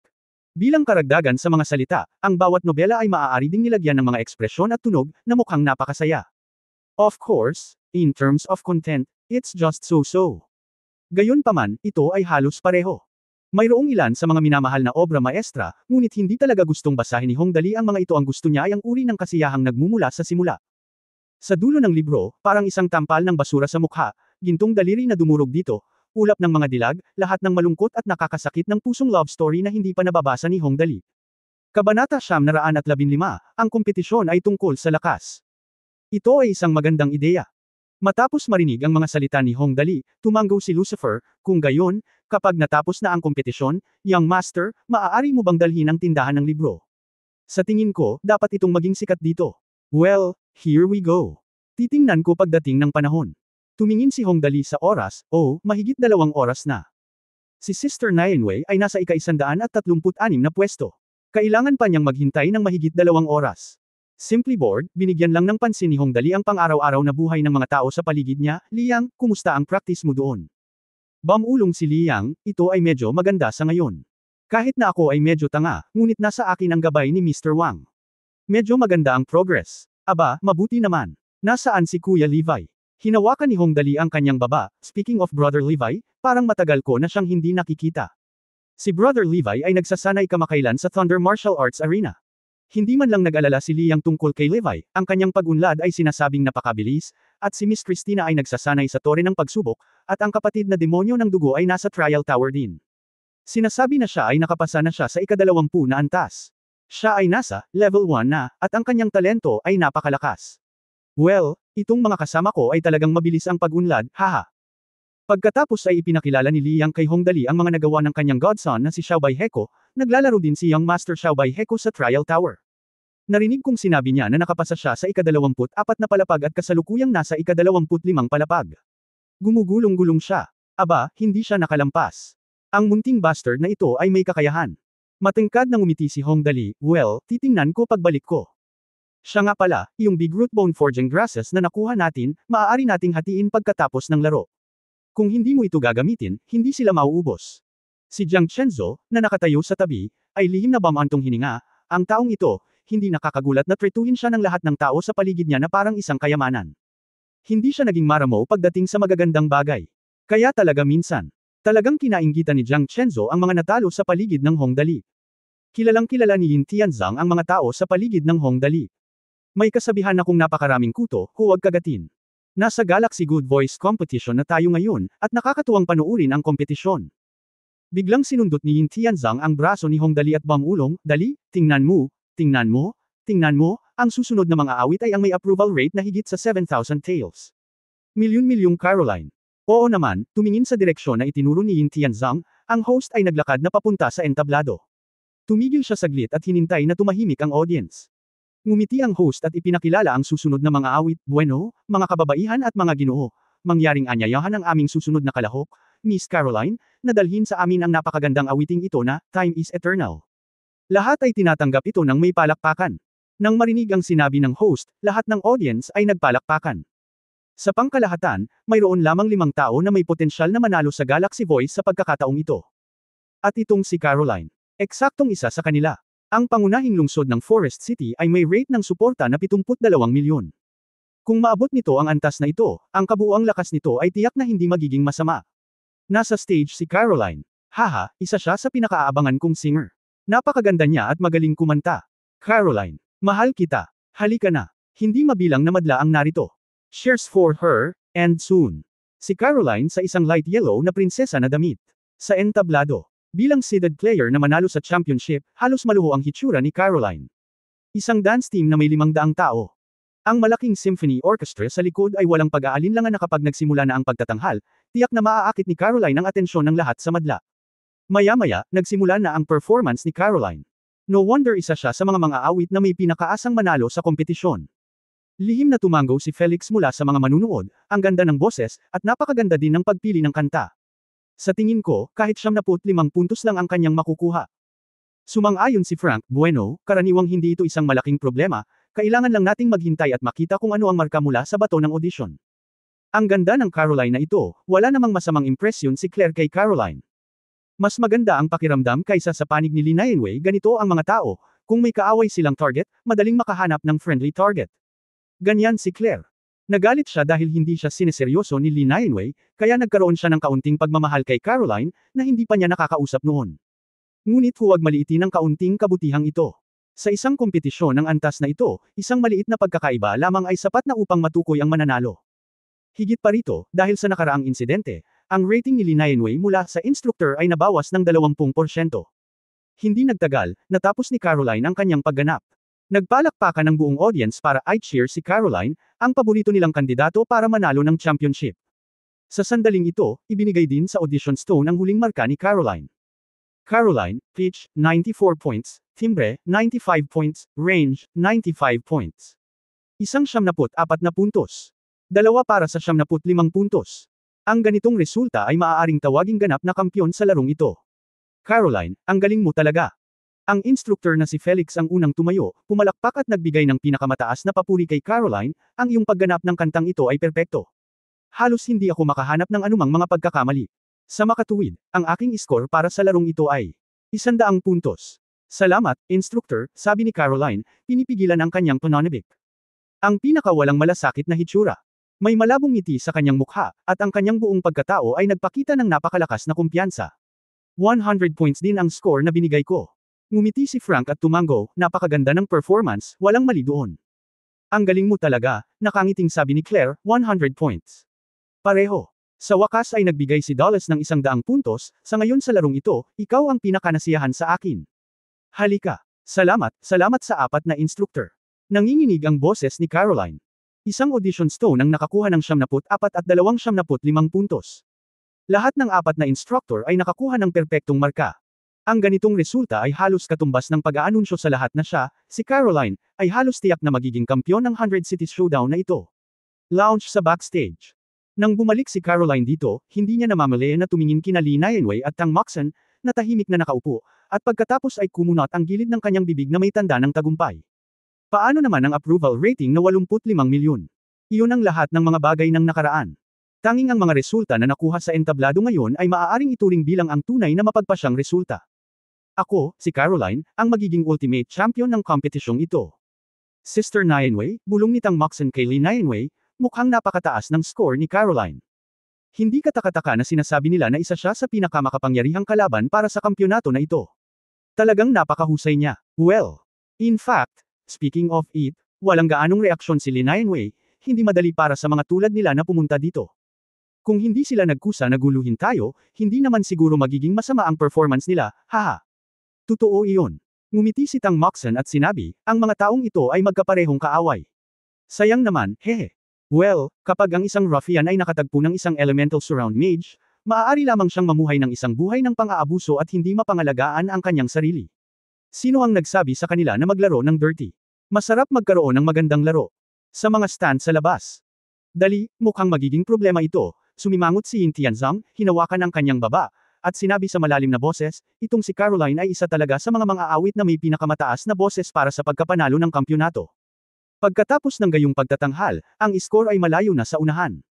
Natatakot ako na mahirap itong harapin kapag tumaas ang kasikatan. Ang pinakamahalagang bagay ay mayroon na ang Nianwei 2 na may Nianwei 20 na si Sister. Malapad si Caroline. Sa tunggalian ng lungsod, ang labanan ay tungkol sa lakas. Siguro sa likod ng entablado, lahat ay nagpapakita ng kanilang mahiwagang kapangyarihan at isa-isang pumapatay, ngunit sa entablado, ang pinaghahambing ay ang kanilang lakas. Well, ito ay talagang napakalakas. Sumang-ayon din si Hong Dali sa mga salita ni Yin Tianzang, ibang klase talaga ang malakas na ito, na may mataas na marka. Dali, hindi ka ba nag-aalala? Sinabi ni Jiang sa gilid na hindi makaupo si Chenzo, masyadong mataas ang score ni Caroline. Okay ba ang repertoire na inayos mo para kay Sister Nianwei? Hindi nakakapagtakang si Jiang Chenzo ay labis na nag-aalala sa pagkakataong ito. Pagkatapos ng lahat, tinutukoy ng mga marka ang halos lahat ng bagay sa kompetisyong ito. Sa panghuling kompetisyon sa rate ng suporta, ang batayang numero ay talagang napakalaki, at sa pangkalahatan ay walang malaking agwat sa pagitan nila. Sa makatuwid, kung ang score ay hindi kasing taas ng kalaban sa arena na ito, ang kinalabasan ng laro ay halos mapapahamak. Huwag kang mag-alala, tiwala pa rin ako kay Sister Nianwei. Ngumiti si Hong Dali at hindi nag-alala. Labis siyang naniwala sa lakas ni Li Nianwei. Masasabing hindi ito magtatagal, hanggat si Li Nianwei ay dumating sa entablado, ang mga susunod ay isang ganap na pagdurog. Tama, talagang nakakadurog. Dahil ginawa ni Hong Dali ang bagong kantang ito para kay Li Nianwei, at ipinaraise ito sa makalangit na boses ni Li Nianwei, talagang walang duda na nanloloko ito. Isang talagang panloloko na kanta. Iyan ay lampas sa imahinasyon ng sinuman. Lalo na kapag ang kantang ito ay ipinaraise sa mga bagay na inayos ni Hong Dali bago umakyat sa entablado. Hilig, mortal. Kaharap ang aming Sister Nianwei, wala kang ibang pagpipilian kundi ang sumuko. Okay lang ba talaga? Medyo hindi pa rin sigurado si Jiang Chenzo. Dapat walang problema. Matapang na tumanggaw si Hong Dali, lahat ng tao sa paligid ko ay mapagkakatiwalaan. Ang susunod na laro ay magiging ganito-ganyan, huminga ng malalim si Yin Tianzang, hihintayin ko si Sister Nianwei na pagpasok sa entablado. Kaya, tulad ng ilang mga tao ay casual na nakikipag-chat at paminsan-minsan na nakikinig sa live na laro, ang kalahok no. 136 sa wakas ay dumating, si Li Nianwei ay lumitaw sa entablado. Kabanata 916, Pag-aalay. Ang host ay nakatayo sa gitna ng entablado, at ang kanyang boses ay parang nasasabik sa oras na ito. Kung tutuusin, ang malapit ng lumitaw ay si Li Nianwei, ang diyosa na may pinakamataas na pag-angkin na manalo ng kampyonato sa Galaxy Good Voice 100 Cities Showdown na ito. Isang ganap na antas ng diyosa, na may rate ng suporta na hanggang 85 milyon sa pangunahing lungsod. Ang ganitong mga figure ay hindi pa nakikita mula noong kasaysayan ng Galaxy Good Voice. Siya ay maganda, maamo, at may kakaibang talento sa musika. Matatawag siyang Darling of the Music God. Hindi kalabisan na sabihin na hindi bababa sa kalahati ng mga manunood sa buong eksena ay narito para lamang sa kanya. Bagamat ang 20% ng marka ng instructor ay ibabawas dahil sa ilang mga bagay, si Li Nianwei pa rin ang pinakaaabangang mang-aawit sa buong kompetisyon. Maging ang host ay nagsalita pa, okay, mga binibini at mga ginoo, naniniwala akong lahat ng tao dito ay puno na ng mga inaasahan para sa kalahok na ito. Oo, tama, siya si Li Nianwei. Ang bagong henerasyong diyosa mula sa pangunahing lungsod ng Shinra ay nanalo sa nangungunang pwesto na may rate ng suporta na 85 milyon. Kailan? Pinakilala ito ng host, biglang naghiyawan ang lahat sa audience. Hahaha, hindi madaling hintayin sa wakas na lumabas siya sa entablado. Si Li Nianwei, ang aking diyosa. Napakaganda niya. Yes, an absolute goddess level figure. Naku, hindi ko alam kung anong mga kanta ang kaya niyang kantahin. Anyway, wala akong pakialam, siguradong susuportahan ko ang kahit anong kanta. Kung ikukumpara sa diyosa, ang ibang mga kalahok ay ganap na naiiba, walang kapantay. Kailangan iyan, galing ako sa pangunahing lungsod ng Shinra. Oh, hindi ba? Alam mo, ang boses na iyon, ang hitsura na iyon. Invincible. Malakas na naghiyawan ang mga nakapaligid na audience, at pagkatapos ay nagpatuloy ang host sa pagpapakilala. Ngayon, ang kantang hatid ng contestant na si Li Nianwei ay napaka-espesyal. Ito ay isang kanta na walang salita. Isang kantang walang salita. Nagulat ang lahat nang marinig nila ang kantang ito. Agad ding natigilan ang 4 na judge sa ibaba. Kantang walang salita. Pumili ng isang kanta na walang lyrics sa isang kompetisyon tulad nito. Itong si Li Nianwei. Napakamayabang. Nagulat si Claire. Kahit gaano pa siya kahirap magkalkula, naisipan pa niyang bigyan ng mababang marka si Li Nianwei kahit maganda man ang kanta niya o hindi kapag natapos na siyang kumanta, pero hindi niya inasahan na magiging isang kanta iyon na walang lyrics. Ano ang ibig sabihin ng walang salita na kanta? Iyan ay isang kumpletong pagsubok sa boses ng mga awit. Sa madaling salita, may mga lyrics, at magagamit ng mga awit ang mga ito para pagtakpan ang maliliit na kapintasan sa boses kapag kumakanta. Napakahusay na kayang pagtakpan ang mga pagkukulang. Ngunit ang isang kanta na walang lyrics ay hindi gumagana. Ang mga kanta na walang salita ang pinakasimpleng humuhuni. Kahit na may maliit na kapintasan, madaling marinig ng mga manunood. Lalo na sa kompetisyong tulad nito, ang pagkanta ng mga kantang walang lyrics ay ginagawang katatawanan ang sarili mong kinabukasan. Lalo na para sa apat na instructor, isang pangungusap lang na walang lyrics ay sapat na para mabigyan sila ng pinakamababang marka. Tutal wala namang lyrics. Kahit na may magbigay sa iyo ng 50 puntos, wala ka talagang masasabi sinong nagsabing wala kang lyrics. Pumili ka ng isang kanta na walang salita, hindi ka talaga ordinaryong tao na may tapang.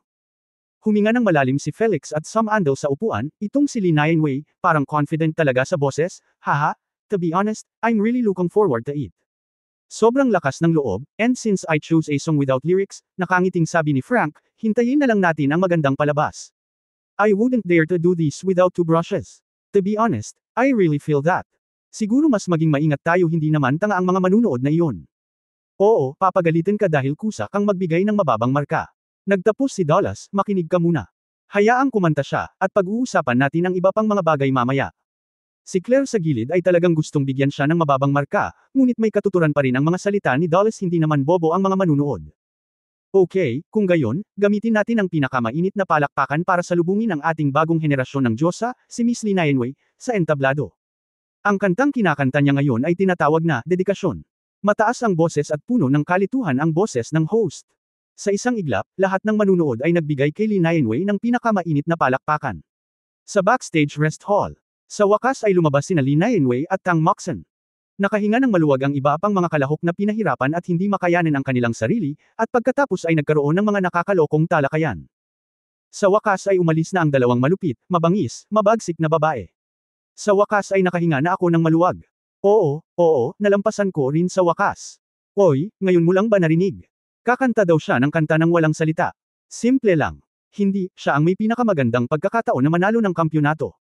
Bagamat napakalupit niya sa amin, sa totoo lang, siya talaga ang pinakamakapangyarihang kalaban sa 100 Cities Showdown na ito, ngunit sa huli ay pumili siya ng isang kanta na walang lyrics, na simpleng. Lubos siyang naghahanda para manalo sa kampyonato. Ang ritmo ng pagsuko sa iba. Song without words. Haha, sumusuko ka na ba sa laban para sa unang pwesto? Sa wakas, gamaan ang pakiramdam ni Caroline, na nanatili sa isang hiwalay na restroom. Ngumiti ng mahina si Caroline at sinabing, handa na ba siyang isuko ang kampyonato sa akin? Haha, hindi ako magiging magalang. Oh, kung alam ko ito, bakit ko sila hihilingin na guluhin sila? Ito talaga. Hindi nakakagulat na gamaan ang loob ni Caroline. Sa lahat ng mga taon ng Galaxy Good Voice, walang sino man ang nang-ahas na pumili ng kanta na walang lyrics. Wala kahit isa. Ngayon si Lee Nianwei talaga. Siyempre, ang bawat isa ay may sariling mga kalkulasyon sa kanilang mga puso, at ang mga bagay na ito ay normal. At ang ating ganap na Diyosa, si Miss Lee Nianwei, ay nakatayo na sa gitna ng entablado sa oras na ito.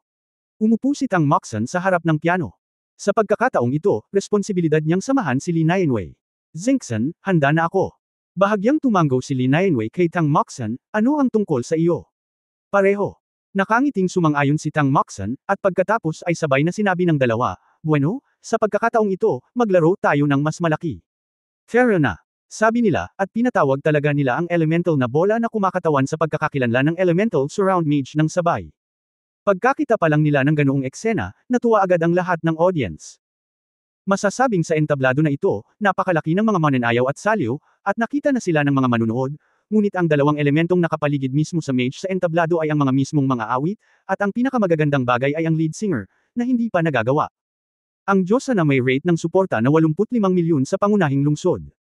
Ang ganitong eksena ay hindi maaaring mangyari minsan sa libu-libong taon, hindi ba? Tingnan mo. Ang elemental surrounding mage. Si Lee Nianwei ay talagang ang elemental surrounding mage. Goddess, ito ay isang ganap na Diyosa. Oh my God, nandito ba tayo para makitang dumating ang Diyosa sa pagkakataong ito? May dalawang elemental surrounding mage, dalawa. Pagkatapos panoorin ang pagtatanghal na ito ngayon, natatakot ako na walang ibang mga awit ang makakapanood nito sa hinaharap. Natuwa ang lahat ng manunood, at sa sandaling ito, sa wakas ay pinindot ni Tang Moxon ang unang button ng piano. Isang malatubig na pasimula ang tumunog, at kasabay nito, nagsimulang sumayaw ang mga elemental na bola sa kalangitan, at hindi nagtagal, ang mga puting snowflake ay nahulog mula sa langit. Ano ang backup dancer? Ang mga mananayaw para sa ating Lee Nianwei ay mga elemental na duwende, hindi ba sila ay 1,000 beses na mas maganda kaysa sa mga mananayaw mo? Napakaganda, ito ang pinakamagandang yugto na nakita ko sa buhay ko. Tingnan mo, Snow Elf.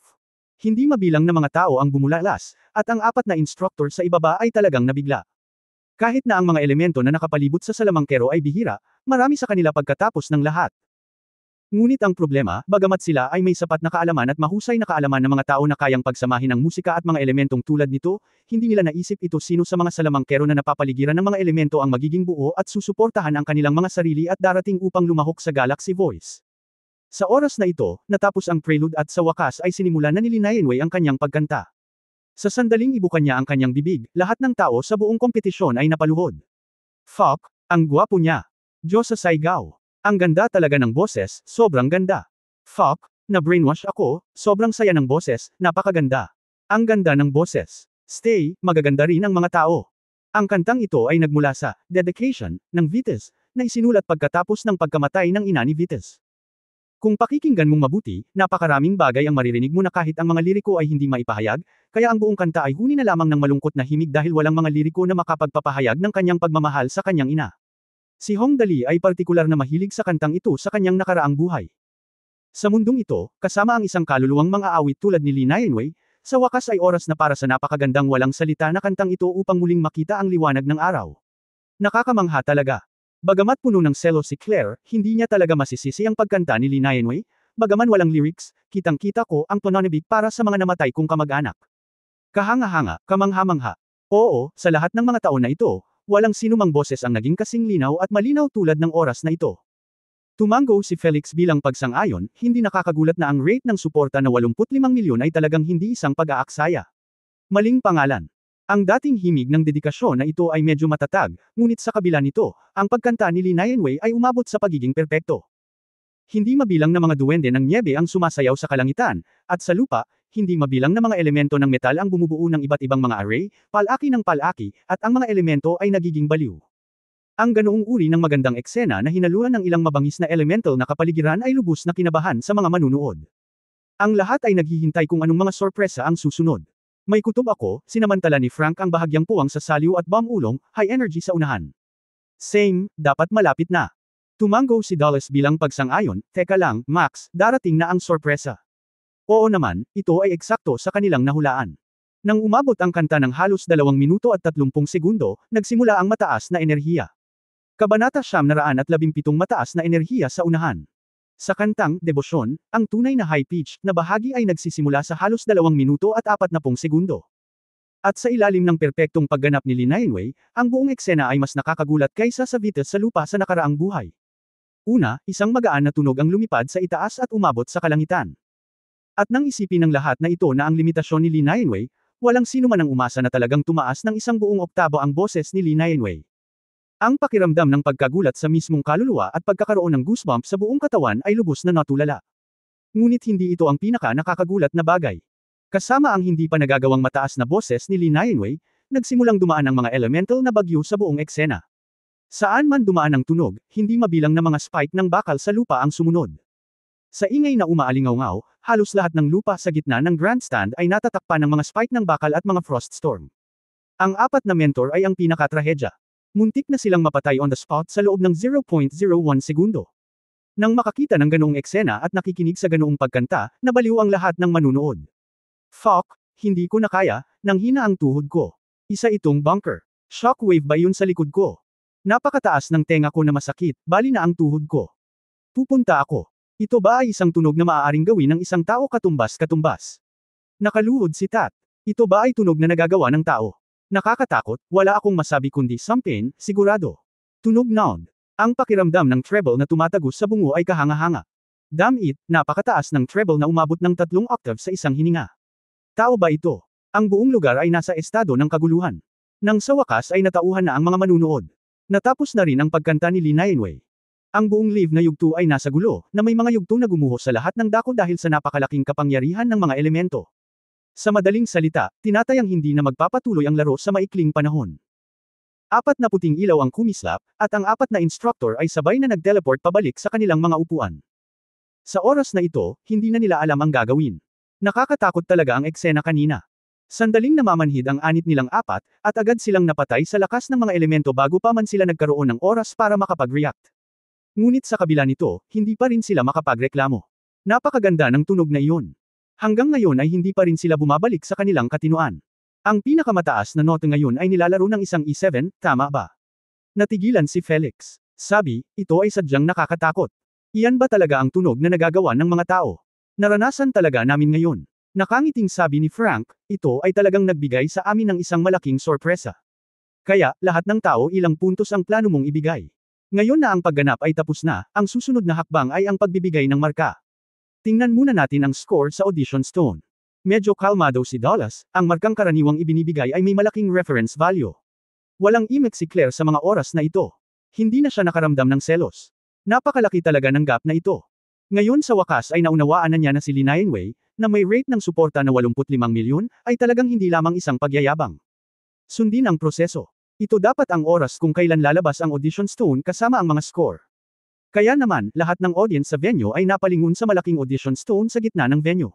Di nagtagal, ibinigay ng Audition Stone ang huling marka ni Lee Nainwei. Lee Nainwei, pitch, 99 points, timbre, 99 points, range, 99 points. Lahat ng 79 na puntos. Tingnan ang mga ganoong resulta. Lahat ng madla. Biglang tumayo ang lahat at naghiyawan ng malakas. Hahaha. Ang galing. Lee Nainwei. Ang galing mo. Simula ngayon, ikaw na ang ganap kong Diyosa. Diyosa. Diyosa. Mahal kita. Goddess Nainwei, magiging loyal fan mo na ako simula ngayon. Ha. Galing, galing. Lahat ng 79 na puntos. Ang ganitong uri ng marka ay hindi pa nakakamit mula nang magkaroon ng Galaxy Voice. Ito ay sadyang walang awa at agad na sinira ang pag-iisip ng lahat na makipagkumpetensya para sa kampyonato. Sa likod ng entablado, namutla na ang 4 na inaasahang sasabak para sa kampyonato. Para sabihin na may kaunting agwat lamang, marahil ay maaari pa rin nating pagsikapan ito sa pamamagitan ng pagsusumikap. Ngunit ang agwat na ito ay talagang napakalaki. Ito ay hindi na isang puwang na maaaring lampasan ng pagsusumikap, ito ay hindi sa parehong antas sa lahat.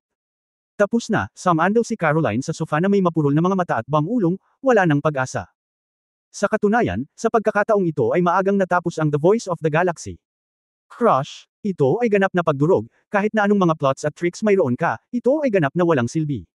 Sa aking lubos na lakas, maaari kitang durugan ng buo, at pagkatapos ay tanggihan ka. Ngayon ang Audition Stone ay nagbigay ng ganoong kataas na marka, at alam din ng 4 na instructor na kung magbibigay sila ay hindi ako kontento sa aking score, at natatakot akong mapag-alitan ako hanggang mamatay sa hinaharap. Kaya naman binigyan ito nina Felix, Frank at Dallas ng buong marka ng walang pag-aalinlangan. Napakagatlabi si Claire. Bagamat puno ng ayaw ang kanyang puso, sa huli, perfect score lang ang naibigay niya. Okay. Ang aming 4 na instructor ay lahat ay nagbigay kay Miss Lee Nainwei ng pinakamataas na karangalan, buong marka. Tuwang-tuwa ang mood ng host. Buong marka para sa lahat, wala pang nakakita ng ganitong eksena. Ngayon, halos masasaksihan ko ang isang himala na nangyayari. Sa field, tiningnan ni Hong Dali ang nasa sabik na mga tao, hinawakan ang kanyang ilong ng may kasiyahan, at nakangiting sinabi, hayaan mo akong sabihin sa iyo, ang kapatid nating si Nainwei ang pinakamalakas. Hehe, ang ganitong klaseng kompetisyon ay sadyang kaya. Sa pagkakataong ito, ang Galaxy Voice ay lumikha ng isang alamat sa kasaysayan. Ang mga rating ay kasing taas ng 15.9%. Ang gayong mga figure ay kahanga-hanga. Ang anumang iba pang katulad na programa sa entertainment ay malayo sa maihahambing. Kahit na ang katatapos lang na Galaxy Super Robot Wars ay wala lang magagawa sa harap ng ganoong ratio ng mga manunood na nanunood sa bahay. Sa pamamagitan ng reputasyon na nilinang sa paglipas ng mga taon, ang Galaxy Good Voice ay may labis na nakakatakot na impluwensya sa eksena ng musika ng Galaxy Alliance Center. Para naman sa mga die-hard fan, sinusukat lang sila sa daan-daang milyon. Sa pagkakataong ito ay 100 lungsod na showdown. Sa sandaling lumabas ang nakamamanghang walang salita na kanta ni Lee Nainwei na, dedikasyon, ang liwanag ng iba ay biglang tinakto niya. Sa mga lansangan, sa mga boss, sa mga restaurant at bar, maririnig mo ang mga taong nag-uusap tungkol sa bagong henerasyon ng Diyosa na si Lee Nainwei sa lahat ng dako. At halos lahat ng iba pang mga awit ay masasabing, walang nagmamalasakit sa kanila. Lalo na sa internet, sa opisyal na forum ng Galaxy Good Voice, si Lee Nainwei lamang ang sumasakop sa kalahati ng mga paksa, at lahat ng iba pang paksa ay pinagsama. Natatakot ako na halos hindi niya kayang makipagkumpetensya kay Lee Nainwei. Sa magdamag, nakakuha si Lee Nainwei ng hindi mabilang na die-hard fan. Ang mga taong ito sa pangkalahatan ay may karaniwang katangian, iyon ay, dapat nilang panoorin ang replay pagkatapos umuwi pagkatapos mapanood ito ng live, at pagkatapos ay i-download ang mga kanta ni Lee Nainwei, at ulitin ang cycle ng brainwashing ng paulit-ulit. Sa kompetisyon ng Galaxy Voice, ang bawat kanta ng isang mga awit ay magiging opisyal na magagamit para sa pag-download. Ang isang pag-download ay nagkakahalaga ng halos 1 dime, na 0.1 Galaxy Coin. Ang presyo ay hindi mataas, kaya higit sa lahat ay nakasalalay sa dami. Ngunit sa pagkakataong ito, ang bilang ng mga pag-download ng live na video ng dedikasyon ni Lee Nainwei sa internet ay agad na nagsimula ng isang bagyo na tumangay sa lahat. Bilang isang die-hard supporter ni Hong Dali, hindi lang nanood ng live broadcast si Yin Tianzong. Dinownload ko din yung video. Pagka-uwi, dumaan ako sa isang mapagpasyang cycle ng brainwashing. Habang ginagawa ang cycle na ito, naiinggit ako sa kagandahan ni Hong Dali. Si Lee Nainwei ang talagang numero unong diyosa sa puso ng mga tao ngayon. Talagang gumaganda at gumaganda ang kantang ito kapag pinapakinggan mo ito. Binuksan ni Yin Tianzong ang forum na may ngiti, handang suriin ang opisyal na data. Ang dami ng pag-download ng bawat kanta sa Good Voice ay opisyal na bibilangan, at pagkatapos ay hahatiin ito sa 50 hanggang 50 sa mga awit. Sa makatuwid, labis na nag-aalala si Yin Tianzong tungkol sa kung gaano karaming mga pag-download ang maaaring magkaroon ng kantang ito. Well, kung ay huhusga mula sa pagganap kahapon sa eksena, ito ay dapat na daan-daang milyong beses, tama ba? Si Yin Tianzong ay tiwala pa rin. Kung tutusin, pinatunayan ng reaksyon ng audience ang halaga ng kanta. Ang mabubuting bagay ay hindi kailanman ililibing, at ang ginto ay magniningning saan man ito mapunta. Kaya hindi na makapaghintay si Yin Tianzong. Dahil dito, nang makita niya ang bilang ng mga download ng walang salita na kantang, dedication, sa opisyal na website, naging abnormal si Yin Tianzong. Na-download ng 3,265,985,457 beses. Ang mga mata ni Yin Tianzong ay kasing laki ng isang baka sa isang iglap, 32 bilyong beses. O Diyos ko, hindi, ito ay kumikita lang ng pera. Damn it! 32 bilyong beses, laban sa opisyal sa kalahating sentimo, si Lee Nainwei ay makakakuha ng 160 bilyong 160 milyon na mga barya. Damn 16 na milyon na mga barya. 160 milyon. No wonder laking gulat niya. Gaano na ba ito katagal? Konting oras lang yan sa isang araw. Sa napakatagal na panahon, 3.2 bilyong beses na itong na-download. Sa daang lungsod na tunggalian na ito, 100 pangunahing lungsod, at ang kabuuang populasyon ay kinakalkula bilang 50 bilyon, ang dami ng pag-download na 3.2 bilyon ay umabot na sa 100%. Mahigit alas 6 ng kaunti, na isang nakakatakot na ratio. Sa opisyal na forum, maraming mahilig sa musika ang bumuhos at nag-post ng mga mensaheng tumatalakay sa kanta ni Lee Nainwei. Tingnan ang larawan, huwag ipaliwanag, mahal ko si Lee Nainwei. Ang Diyosa ay nakikipagkumpetensya. Ako dapat, ang ganap na unang lugar sa 100 Cities Showdown, walang pressure, ha. Ang Diyosa na si Lee Nainwei ang pinakamalakas na boses na napanood ko sa pagkakataong ito. Ang sarap anihin. Hahaha, napakaganda, at ang kanta ay napakadami na. Napakamangha ng mataas na note na iyon, hindi ba? Sa oras na ito, isang malaking banner ang biglang lumitaw sa opisyal na website. Gatlang M. Ang Galaxy Voice ngayong taon, ang pagboto sa rate ng suporta ng mga kalahok ay magsisimula na ngayon. Mangyaring bumoto para sa iyong paboritong mga awit. Sa sandaling nakita nila ito, lahat ng nasa forum ay mabilis na nabaliw. Nagsimula na ang botohan para sa suporta. Mga kapatid, para sa Diyosa na si Nainwei, maglakad ng desidido. Para sa Diyosa, walang paliwanag. Bumoto ka na. Kaya, sa opisyal na website ng Galaxy Good Voice, tumaas ng halos geometriko ang rate ng pag-aproba ni Lee Nainwei. Sa kalahating araw lang, nakatanggap na siya ng approval rate na mahigit 2 bilyon, at patuloy itong tumataas. Ang ganitong dominanteng bilis ay ginagawang walang magawa ang sinuman kapag ang lakas ay umabot sa isang tiyak na antas, madali nitong madudurog ang lahat ng paraan sa likod ng mga eksena. Paano kung magbawas ako ng 20 puntos? At nang bumoto ang lahat para sa Diyosa, hinawakan ng ating Diyosa na si Lee Nainwei ang kamay ni Hong Dali na namumula ang mukha at hinayla si Hong Dali papasok sa kanyang kwarto. Kabanata 918 ng gabing iyon. Oh, mukhang nalamangan si Hong Dali at pagiging mabuting bata. Sinundan niya si Lee Nainwei sa silid na may ngiti. Pagkaupo, tumingin siya sa paligid at nagkomento, "Bueno, mas magaling ka sa akin. Mas malakas siya noong nagpunta siya dito last time. Tingnan mo itong pader, tingnan mo itong liwanag. Young Master, ako." Namula ang tenga ni Lee Nainwei dahil sa kahihiyan. Ganito ang Young Master na ito, at nagsasalita pa rin siya ng mga bagay na mabuti at masama. Okay, huwag na tayong mag-usap, humiga si Hong Dali sa kama, bamantong hininga ng kontento, at sinabi, comfortable pa rin ang kama. Oo, hoy, Ate Nainwei, bakit mo ako dinala dito ngayon? Sa totoo lang, gusto talaga ni Lee Nainwei na maghukay ng butas at ibaon ang sarili dito. Sa kalagitnaan ng gabi, mag-isa ang isang lalaki at isang babae sa iisang kwarto, at sobrang init ng ulo nila. Sa tingin mo bakit kita dinala dito? Young Master, ako, maganda ba ang performance ko sa Galaxy Voice Competition? Hindi talaga alam ni Lee Nainwei kung ano ang sasabihin, kaya ito lang ang masasabi niya. Okay, syempre, kumaway si Hong Dali kay Lee Nainwei. Nang umupo si Lee Nainwei sa kama na namumula ang mukha, Desididong ipinatong ni Hong Dali ang kanyang ulo sa kandanggan nito at nakangiting sinabi, ano pa ang masasabi ng kapatid kong si Nianwei? Oy, kampiyon lang siya ng 100 Cities Showdown.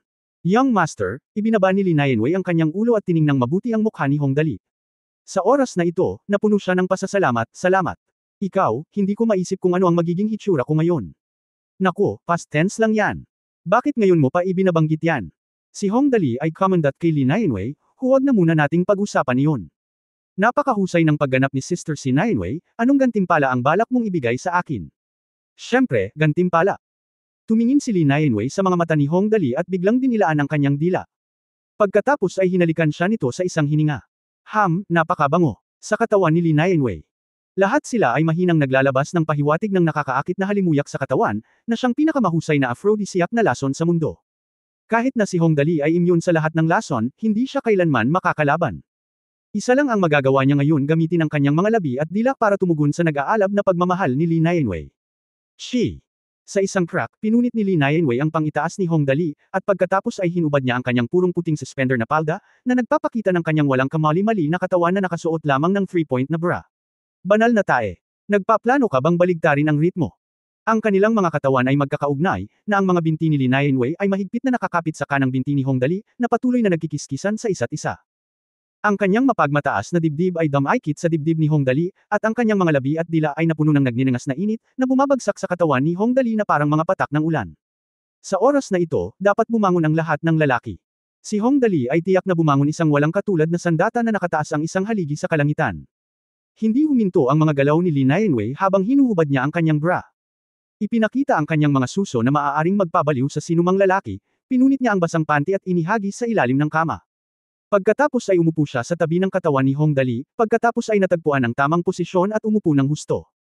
Ito ay isang gabing puno ng pagsinta.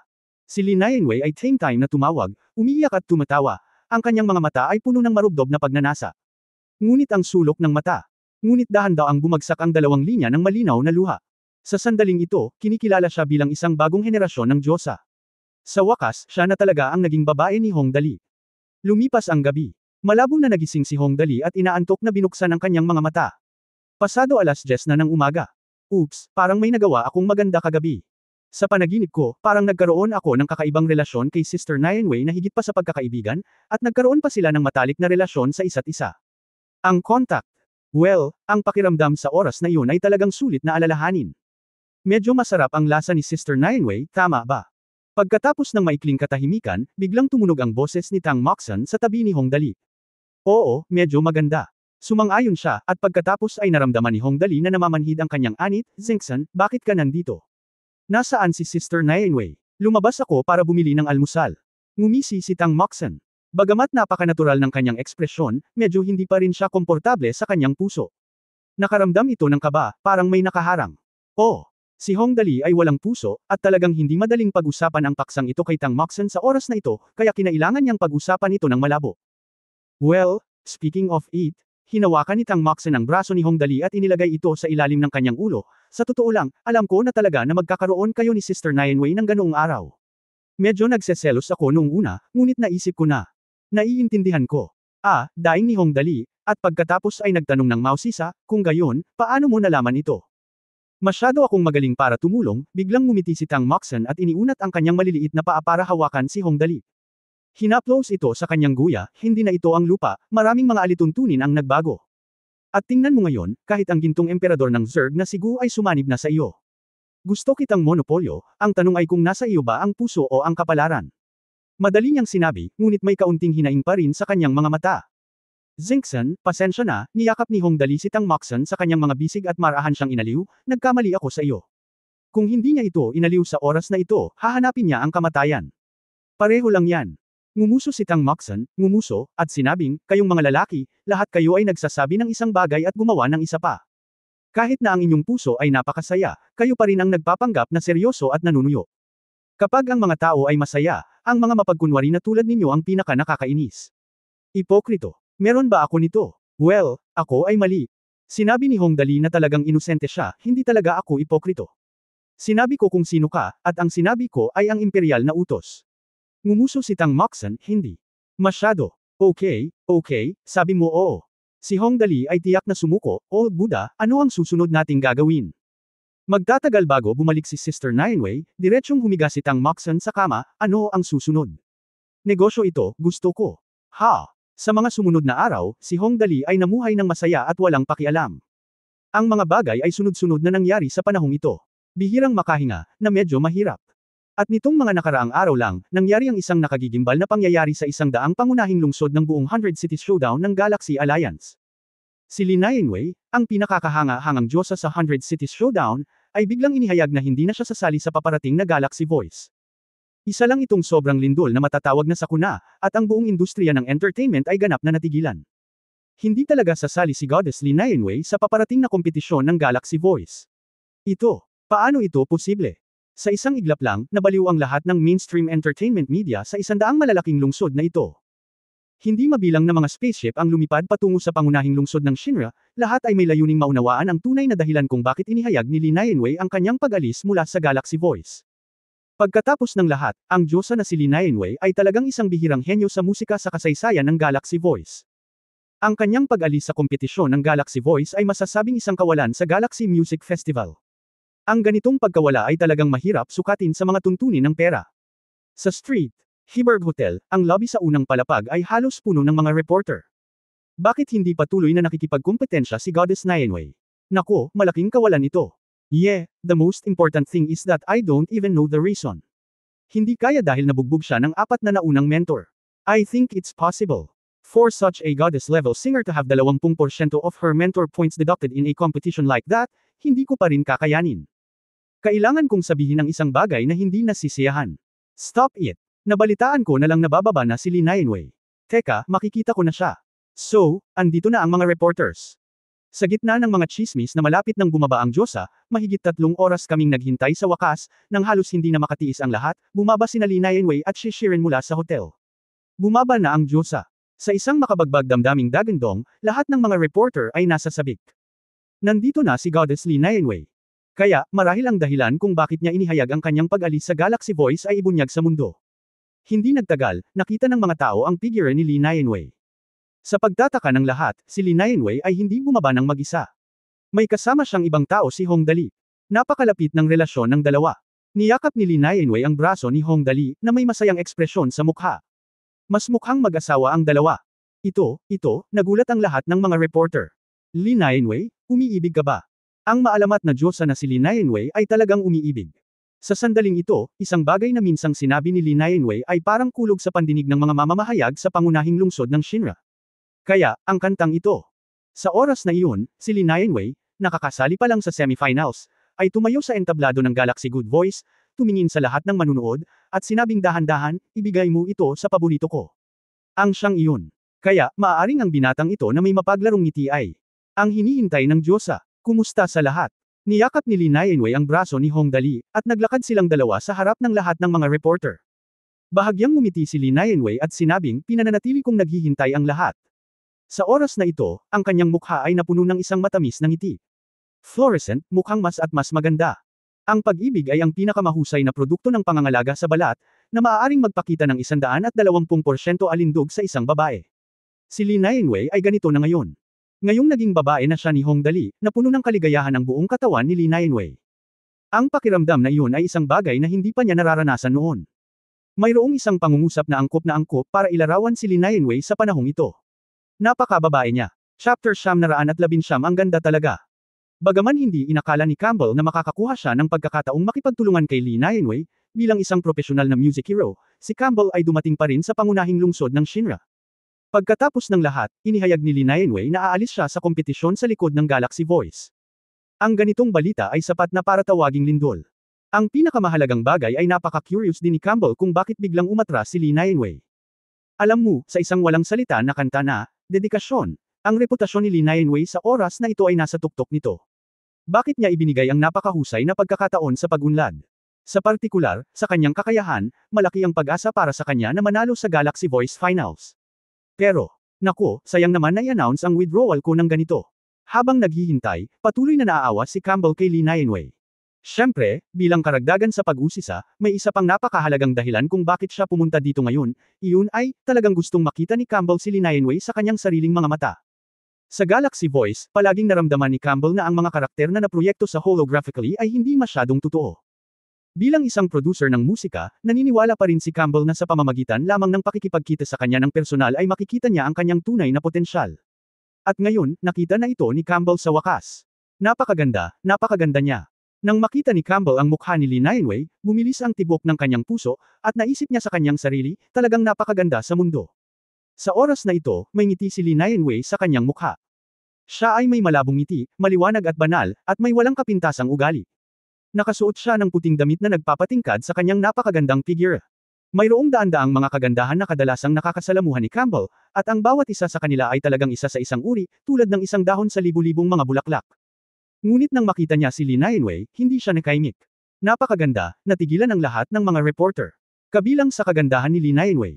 Tila siya ay may isang mahusay na kapangyarihan na maaaring gumawa ng mga tao na malaglag at mamatay ng walang anumang pagsisisi. Sa isang ngiti lang, madali niyang makuha ang puso ng lahat maging ang mga babae. Natahimik agad ang buong lugar.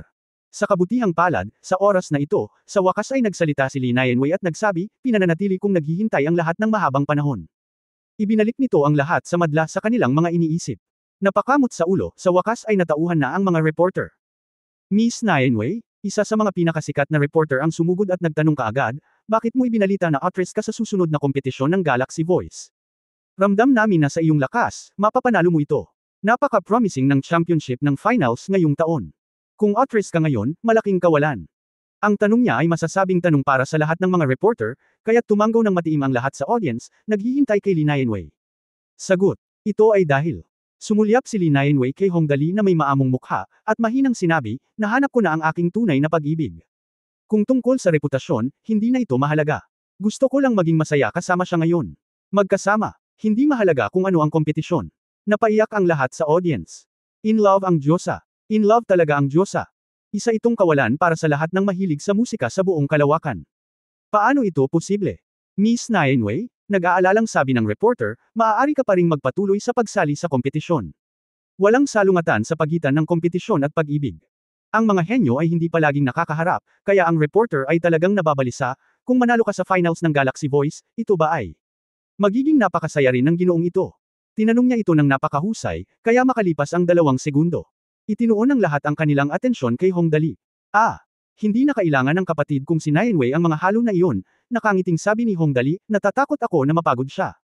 Kaya hindi ko na siya hahayaang magpatuloy sa pagsali sa kompetisyon. Kung hindi, mahirap maghanda araw-araw. Kapatid mo, hindi mo hinihiling na makipagkumpetensya ang Diyosa dahil natatakot ka sa gulo. Ano ang punto? Gusto ng mga madla na sakalin hanggang mamatay ang moldita na ito. Kinagat ng reporter ang kanyang mga ngipin at sinabing, Sir, hindi mo ba iniisip na ito ay masyadong makasarili? Sumuko na rin siya, kahit sino ka pa. Kung maglakas loob kang sakupin ng Diyosa, ang isang bagay na ito ay sapat na upang kalagkarin ka palabas at paglaruan ang iyong titi hanggang sa mamatay ka ng 100 beses. 100 beses. Ang Diyosa na si Lee Nainwei ay kabilang sa buong kalawakan. Makasarili. Kakaibang tanong ni Hong Dali, ano ang kinalaman sa iyo kung ako ay makasarili o hindi? Ano ang kinalaman nito sa iba? Pag-aari natin si Sister Nainwei at tayo lang. Ano ang kinalaman nito sa iyo? Ang aming kapatid na si Nainwei ay hindi si Teacher Kang. Ito ay totoo. Silang dalawa ay magkasintahan sa unang tingin. Medyo hindi makatwiran kung masyadong makialam sa mga gawain ng ibang tao. Saglit na hindi alam ng reporter ang sasabihin. Sige. Dahil wala nang iba, bumalik muna tayo, ngumuso si Hong Dali, anyway, iyon ang nangyari, kung ano ang sitwasyon, at nasabi ko na ang lahat ng dapat sabihin. Siya pagkasabi noon ay gusto kong maglakad pabalik, ngunit ang nasa harapan ay napapaligiran ng mga reporter, na mahirap talagang sumulong. Desidido ang mga reporter na iyon na hindi ka pakakawalan maliban kung magbibigay ka ng paliwanag. Sa oras na ito, hanggat ang mga mamamahayag na ito ay sumigaw at sumugod, si Hong Dali ay ililibing kahit na siya ay may pambihirang kakayahan. Kung tutusin, napakaraming tao, kaya natatakot ako na hindi madaling umalis ng ganoon lang. Nagkatinginan sina Hong Dali at Lee Nainwei, sabay nang umiti, hindi na pinapansin ang mga taong nasa harapan nila, at dahan-daang naglakad patungo sa hagdan kung saan sila nanggaling. Sa oras na ito, malambot ang mga ilaw sa lobby ng hotel, at may mahinang fluorescent na ilaw sa kanilang buhok, mukha, kamay, at damit. Libu-libong reporter ang nakatitig sa dalawang lalaking walang ulirat. Biglang tumibok ng malakas ang puso ng lahat, at lahat ay nalasing sa walang katulad na hitsura ni Lee Nainwei. Sa orihinal, sa tuwing ang isang tao ay medyo nabalisa, ang isang stampede ay hindi may iwasang magaganap sa ilalim ng pagtulak at pagtulak, ngunit biglang, ang lahat sa madla ay tila nakoma. Lahat ay natigilan at hindi makagalaw, nakatingin sa dalawang tao. Unti-unting naglalaho ang figure ng tao. Nang matauhan sila, nasaan ang mga anino nina Hongdali at Li Nianwei. Nako, itong 2 taong ito, huminga ng malalim si Campbell, at saka walang magawang umiling, ang mag-asawang Diyos at Diyos. Inihayag ni Li Nianwei ang kanyang pag-alis mula sa Galaxy Good Boy sa loob lamang ng 2 araw. Kumalat ito sa buong industriya ng entertainment. Hindi mabilang na mga tao ang nalulungkot na mananahimik ang isang kahanga-hanga at antas ng Diyosa na mga awit. Siyempre, habang ang ilang mga tao ay bumantong hininga, ang iba ay masaya, tulad ng kampyon ng pangunahing kagubatan ng lungsod, ang mga awit na si Caroline. Ito na talaga ang turning point, hindi maaaring maging mas masaya si Caroline, talagang sumuko si Li Nianwei sa susunod na kompetisyon, ha. Hindi ba ibig sabihin ay binigay niya sa akin ang championship ng direkta? Haha, maraming salamat. Sa internet, hindi mabilang na mga mahilig sa musika ang umiyak at umiyak. Goddess, bakit ngayon mo lang ina-announce na hindi ka nasasali sa susunod na kompetisyon? Gusto pa naming marinig ang iyong pagkanta. Paano tayo mabubuhay kung walang Diyosa? Sayang. Siyempre, mayroon ding iba pang mga boses. Isang gantimpala na 50 milyon ang inaalok para bilhin ang kasuklam-suklam, at puot na taong iyon na dumukot sa Diyosa. Ang ulo ng alibughang bagay. Goddess, bakit ngayon ka lang sumama sa akin? Alam mo ba kung gaano ako kalungkot? Excuse me, Hongdali ang lalaki ng Diyosa, mga kapatid, pumunta kayo at gumuhit ng mga bilog at sampain siya. Hongdali, wala akong kinalaman sa iyo. Diyosa, huwag mo akong iwan. Naku, hindi, mga kapatid, aalis na ang Diyosa sa yugtong ito. Ano ang maaari nating gawin para sa kanya sa huli? Suportahan mo lang siya. Kung mayroon kang mga boto, mangyaring ibigay ito sa kanya, woohoo. Yes, everyone, if you have votes, please vote for the goddess. Kahit last time na suportahan natin siya, if she is in good mood, maybe we can do it. I'll release some more albums or something, woo. Mabuti pa ang mood ni Caroline. Si Li Nianwei ay halos siguradong nanalo, ngunit bigla niyang inihayag ang kanyang pag-alis. Kung wala si Li Nianwei, syempre siya ang kampyon. Tingnan mo kung ano ang approval rating ko, masayang nagbihis si Caroline, at pagkatapos ay tinanong ang kanyang ahente, go and have a look, I think I should be the champion, haha, Li Nianwei is gone, sino pa ang karapat-dapat na maging kalaban ko? Okay, miss. Pagkatapos ay binuksan ng manager ang computer at mabilis na pumasok sa opisyal na website ng Galaxy Good Voice, at pagkatapos ay nang makita niya ang rating ng pag-aproba ni Li Nianwei. Bang, nahulog sa lupa ang baso ng tubig sa kanyang kamay. Sa opisyal na website ng Galaxy Good Voice, ang rate ng suporta ng mga kalahok na mga awit na ito ay direktang naging sanhi ng pagbagsak ng manager. Ang rate ng suporta ni Li Nianwei para sa 100 Cities Showdown, 5,213,254,684.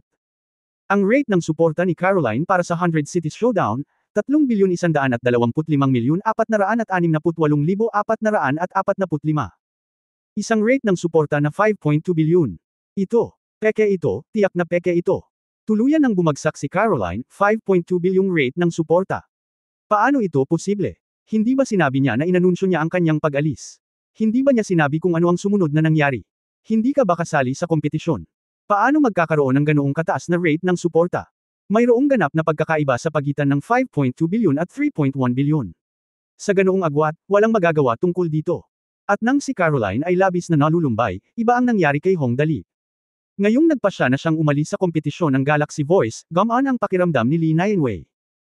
Ngayong nakakaramdam na ako ng relax, natural na kailangan kong gumawa ng isang bagay kaya sa mga lihim na talakayan ni Li Nianwei, Tang Moxon, Ling Xiaoyi at iba pa, gumawa si Li Nianwei at Tang Moxon ng ilang bagay na walang kabuluhan. Well, tama iyan. Ngayon na siya ay nakakuha ng ilang katanyagan, walang problema sa pagtulong sa industriya ng Hongdali na mag-advertise. Tungkol sa mga salita sa advertising, si Tang Moxon ay napakalihim at humiram ng ilang mga ideya mula kay Hongdali. Chapter 920, nasira na naman ang logic ko. 300 milyong makapangyarihang sasakyang pangkalawakan ang ibinebenta taon-taon, at magkakasama silang makakapag-ikot sa Milky Way ng 3 beses. Woman gang, dapat palitan araw-araw ang wardrobe ng babae, maganda sa katawan. Alam ko, pinakamahusay na magsuot ng 2 piraso ng magkasama. Ang pinakamahusay. Narinig ko na ang tsokolate ng Dali ay sumasabay sa musika tuwing tag-ulan. Ang tsokolate ng Dali ay kasing kinis ng seda. Hindi ba't ganito lang ang pagbuka ng bibig ni Hongdali? Anyway, si Li Nianwei ay itinuturing na miyembro ng pamilya ngayon, kaya natural sa kanya na mag-advertise ng sarili niyang industriya. Hindi na kailangang gawin ito ng mga tagalabas. Walang pressure sa paggawa ng advertisement na ito. Sa loob ng Street, Hyberg Hotel. Mr. Huang, sa panahong ito, ang espesyal na sekretarya ng Hongwigyu na si Xiao Liu ay dumating din sa Galaxy Alliance Center at patuloy na naging responsable para sa iba't ibang industriya ng Hongwigyu. Sa kasalukuyan, pagkatapos ng pag-advertise ni Miss Nianwei, ang profit bodyguards ng aming kumpanya ng damit ay naayos na. Bueno, sabihin mo sa akin, gaano ito nadagdagan sa ngayon? Tanong ni Hongwigyu nang hindi tumitingin sa iba't ibang dokumento sa kanyang kamay.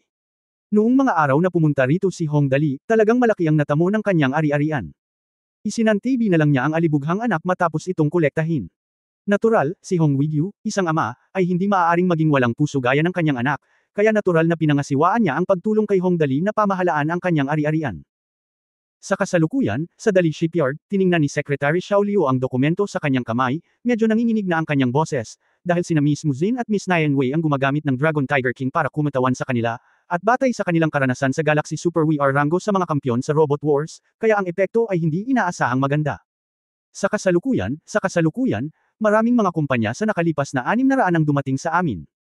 Ang mga sasakyang pangkalawakan ay iniutos, kasama ang mga imitasyon ng Gulanshio at Bolsi.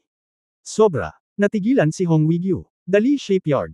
Ang orihinal na presyo ng pagkuha ay humigit kumulang 30 milyon, na itinuturing na isang maliit na kilalang kumpanya. Sinong mag-aakala na sa loob lamang ng 2 araw, sa pag-advertise ni Li Nianwei at Tang Moxen, isang netong 85 milyon ang kikitain ng sabay-sabay, na sadyang nakakatakot. Oo, Mr. Hong. Palaging nararamdaman ni Secretary Xiao Liu na hindi puno ang kanyang utak sa tuwing nag-uulat siya tungkol sa mga gawain ni Hong Dali. Sa tingin ko, ang kakayahan ni Master Dali na kumita ng pera ay talagang nakakatakot. Siyempre, hindi ito ang pinaka-nakakatakot na bagay. Ang talagang mahusay ay ang aming kumpanya ng pananamit. Hindi ba't ang tubo ng 85 milyon sa loob ng 2 araw ang pinaka-nakakatakot? Natigilan na si Hongwigyu. Pinalitan ni Hong Dali ang pangalan ng kumpanya ng damit na iyon sa Women's Gang. Ito ba ay mas kumikita kaysa sa isang sasakyang pangalan Gang? Speaking of this, it's because the young master is really lucky. Medyo kapana-panabik ang ekspresyon sa mukha ni Secretary Xiao Liu. Ayon sa ideya ko, kung si Miss Nianwei ay magpapatuloy na makipagkompetensya sa Galaxy Voice, naniniwala akong tataas ang kanyang kasikatan. Mas mataas. Pero mukhang mas maganda ngayon. Ha? Mas maganda ba ang advertising effect kung aalis siya sa Galaxy Voice? Ang relasyon sa pagitan ng kanyang anak na si Tang Moxen at Li Nianwei ay lubos na bumuti, at si Hongwigyu, ang ama, ay natural na alam ito. Anyway, ito ang sentro ng Galactic Alliance, at iba ang mga patakaran sa mga nasa Earth. Ang isang lalaki ay maaaring magkaroon ng maraming asawa, lahat ng mga alipin ay mayroon sila, kaya ang polygamia ay natural na hindi isang malaking bagay. Sa makatuwid, dahil kasama ni Li Nianwei si Hong Dali, mauunawaan na hindi siya magpapatuloy sa pakikilahok sa Galaxy Good Voice sa kahilingan ni Hong Dali. Lamang, mas maganda ba talaga ang epekto ng advertising pagkatapos ng hindi pagsali sa Galaxy Good Voice? Anong nangyayari dito? Nag-withdraw kasi si Miss Nianwei sa Galaxy Good Voice competition. Kaya naging walang kapantay ang kanyang pagkanta. Pinunasan ni Secretary Xiao Liu ang malamig na pawi sa kanyang noo, dahil dito, ang pagtugis ng mga tao sa kanya ay partikular na nakakatakot. Ang 100 malalaking lungsod na ito. Ang mga tao sa bawat pangunahing lungsod ay mahigpit na humiling sa aming Women's Gang na magbukas ng mga chain store doon. Kaya naman, sa loob lamang ng 2 araw, ang aming Women's Gangs chain store applications ay umabot na sa higit sa 26,300 ins. Ay, lumunok siya at sinabing, kung isasama mo ito, ang mga damit na kailangan ng mga chain store ay kinakalkula batay sa kita ng bawat chain store na 3,500 Galaxy Coins. Matapos ang lahat ng ito ay sinabi, ang ekspresyon ni Xiao Liu ay napakalungkot, at sinabi niya ang napakaklasiko na mga salita, Mr. Hong, pakiramdam ko ay sira na naman ang aking loika. Well, hindi lang si Xiao Liu ang bumagsak, kundi si Hongwigyu din talaga ang bumagsak. Magkano ang kabuang pera ng dalawang kumpanya ng pananamit noong una silang pumalit? Wala pang 40 milyon. Pagkatapos sa loob lamang ng 2 araw, ang nalikhang tubo ay aktwal na umabot sa 249.85 milyong Galaxy Coins. Isa itong money grab. O Diyos ko, ang mga mata ni Hongwigyu ay kasing laki ng mga bamilya. Ang batang ito na si Dali, nakakita siya ng 2 puno ng pera bilang kanyang asawa. Tama talaga si Hongwigyu sa sinabi niya. Noong una, kung gusto mong kumuha ng malaking bituin tulad ni Li Nianwei para mag-endorso ng produkto, magkano ang bayad sa pag-endorso? Kahit 10 milyon, tama ba? Kung ganoon nga ang kaso, gaano pa kaya kababa ang tubo? Pero paano naman ngayon? Ini-endorso ni Li Nianwei ang sarili niyang brand, kaya hindi na niya kailangang gumastos ng pera, di ba? Higit pa, ang ekspresyon ni Xiao Liu ay parang kumuha ng mga pampasigla, ang kumpanya ng pagpoproseso ng pagkain na binili ng Young Master noon ay halos nasa bingit ng pagkabangkarote. Ngayon ay nakakakuha na rin ng maraming order. Ang Dali Chocolate ay naka-order na ng 300 milyong yuan. Para sa maraming piraso, ang average na presyo ng pagbebenta ng bawat piraso ay 1.2 na mga piraso. Sa isang salita, ang halaga ay Galaxy Zero. 40 cents, na higit sa 300 milyong yuan, na humigit kumulang 120 milyong netong kita. Okay, isa na naman itong deal sa pag-agaw ng pera. Ito ay panandalian. Kung tutusin, ito ay para sa pagkain. Kung ito ay pangmatagalan. Biglang napagtanto ni Hong Weigyo na hindi ito ang sentro ng Galaxy Alliance.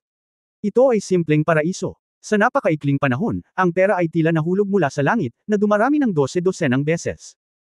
Nakasandaw sa sofa, si Hong Weigyo ay nagsindi ng sigarilyo at huminga ng may labis na kasiyahan, at pagkatapos ay nagpakawala ng mahabang buntong hininga. Oh, sabihin ko sa iyo, ang aming pamilya dali ay gustong maging isang sobrang aliberga, ngunit siya ay talagang isang aliberga. Hahaha. Okay. Sa pera na ito, ang aming pamilya ngayon ay isang napakayaman na pangalawang henerasyon. Xiao Liu, tingnan mo ang iba pang mga industriya, hilingin sa iyo na magsalita para sa Nayan at Yeshu, sige. Higit pa. Tandaan, ang lahat ay dapat na hawakan ng maayos, si Nayan Wei ang magiging manugang ng ating pamilya, kaya huwag mo siyang pabigatin. Naiintindihan. Agad namang pumayag si Xiao Liu. Sa kabilang banda, sa Sauron Auction House sa pangunahing lungsod ng Shinra, isang auction event na halos parang away ang nagaganap. Ladies and gentlemen, tuwang-tuwang sabi ng auctioneer, puno ng pagkalito ang boses, well, dapat alam na ng lahat ang tungkol sa susunod na lote. Tama, ito ay isang buong 20 yuan na may 2 katangian at 8 isang napakalakas na makalangit na nakatanim na hiyas. Isang malalangit na nakatanim na hiyas na may 2 katangian at 8, at nagkakahalaga ito ng 20 yuan. Masasabing halos lahat ng dumalo sa auction ngayon ay pumunta dito para sa mga nakatanim na hiyas. Ngayon na ang pangunahing palabas ay dumating na sa wakas, ito ay hindi sinasabi na ang susunod na hakbang ay upang simulan ang pakikipaglaban. Kung gayon, simulan natin ang auction ng unang dual attribute gemstone. Puno ng pagkalito ang boses ng auctioneer, napakakaakit-akit, napakalakas. Ang lakas ay nadagdagan ng 8, at ang liksi ay nadagdagan ng 8. Napakagandang bagay, ito ay talagang napakahusay. Pagkatapos, ang panimulang presyo ay 1 milyong Galaxy Coin, kung kailangan mo ito, mangyaring magbid. 2,500,000. 4 na milyon. Milyon. Sa loob ng ilang round, ang napakataas na kalidad na dual attribute gem na ito ay na-auction sa mataas na presyo na 6 na milyon. Kung tutusin, maraming mayayamang tao, ngunit ang gayong napakahusay na mga gemstones ay hindi mabibili sa pamamagitan lamang ng paghahanap sa kanila. Depende ito sa mga pagkakataon. Ngayon na ang unang dual attribute gemstone ay naibenta na sa mataas na presyo na 6 na milyon, ang iba ay madali na. Di nagtagal, nabenta ang 20 piraso ng dual attribute gemstone sa auction. Kinaumagahan, masiglang bumangon si Hong Dali, naligo at nagbihis. Pagkatapos mag-almusal, lumapit si Ling Xiaoyi upang magulat, Young Master. Ang 2 attribute na hiyas na inilagay sa Sauron Auction House nitong mga nakaraang araw ay na-auction na. Matapos ibawas ang mga handling fee, ang kabuuan ay 76 na milyon, at nailipat na ito sa iyong account. Well, so. Hong Dali sniffed. By the way, may good news ba nitong mga nakaraang araw? Siya ay naging abala sa paghahasik ng mga binhi sa kanyang silid halos araw-araw sa mga araw na ito. Oops, napakalaki. Marami pa rin sila. Tinakip ni Ling Xiaoyi ang kanyang bibig at ngumiti, at sinabing, naglaan ng oras si Miss Nayan Wei upang mag-shoot ng ilang mga patalastas para sa kumpanya ng pananamit ng master nitong mga nakaraang araw, at ang mga resulta ay napakaganda sa ngayon. Dahil sa Galaxy Super Robot War, Young Master, nandito ka. Ang kumpanya ng sasakyang pangkalawakan na nakatanggap nito ay nagsimulang gumawa ng mga replika ng Gulanxiu at Balsayon, at sinasabing maraming tao ang naglalagay ng mga order. Oo, hindi masama. Sinabi ni Hong Dali na labis na nasisiyahan, iyon lang muna. Mayroon pa bang iba? Mayroon ding ilang mga bagay, iyon ay, Young Master, bumili ka ng isang piraso ng lupa noon. Nag-isip sandali si Ling Xiaoyi, ang piraso ng lupang iyon ay nagkakahalaga ng 36 na milyong mga barya sa Galaxy, ngunit walang silbi na iwanan ito. Nagtataka ako kung ano ang gagawin mo dito, Young Master. Saan? Nabili ko ba?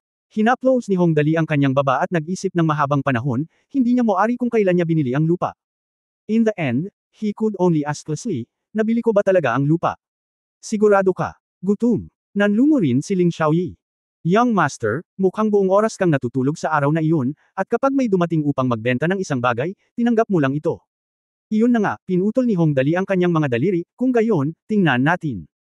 Sa pagsasalita, ang lupa ay kinumpiska ng mahabang panahon. Tingnan mo ang kalidad ng lupain ito. End of this chapter.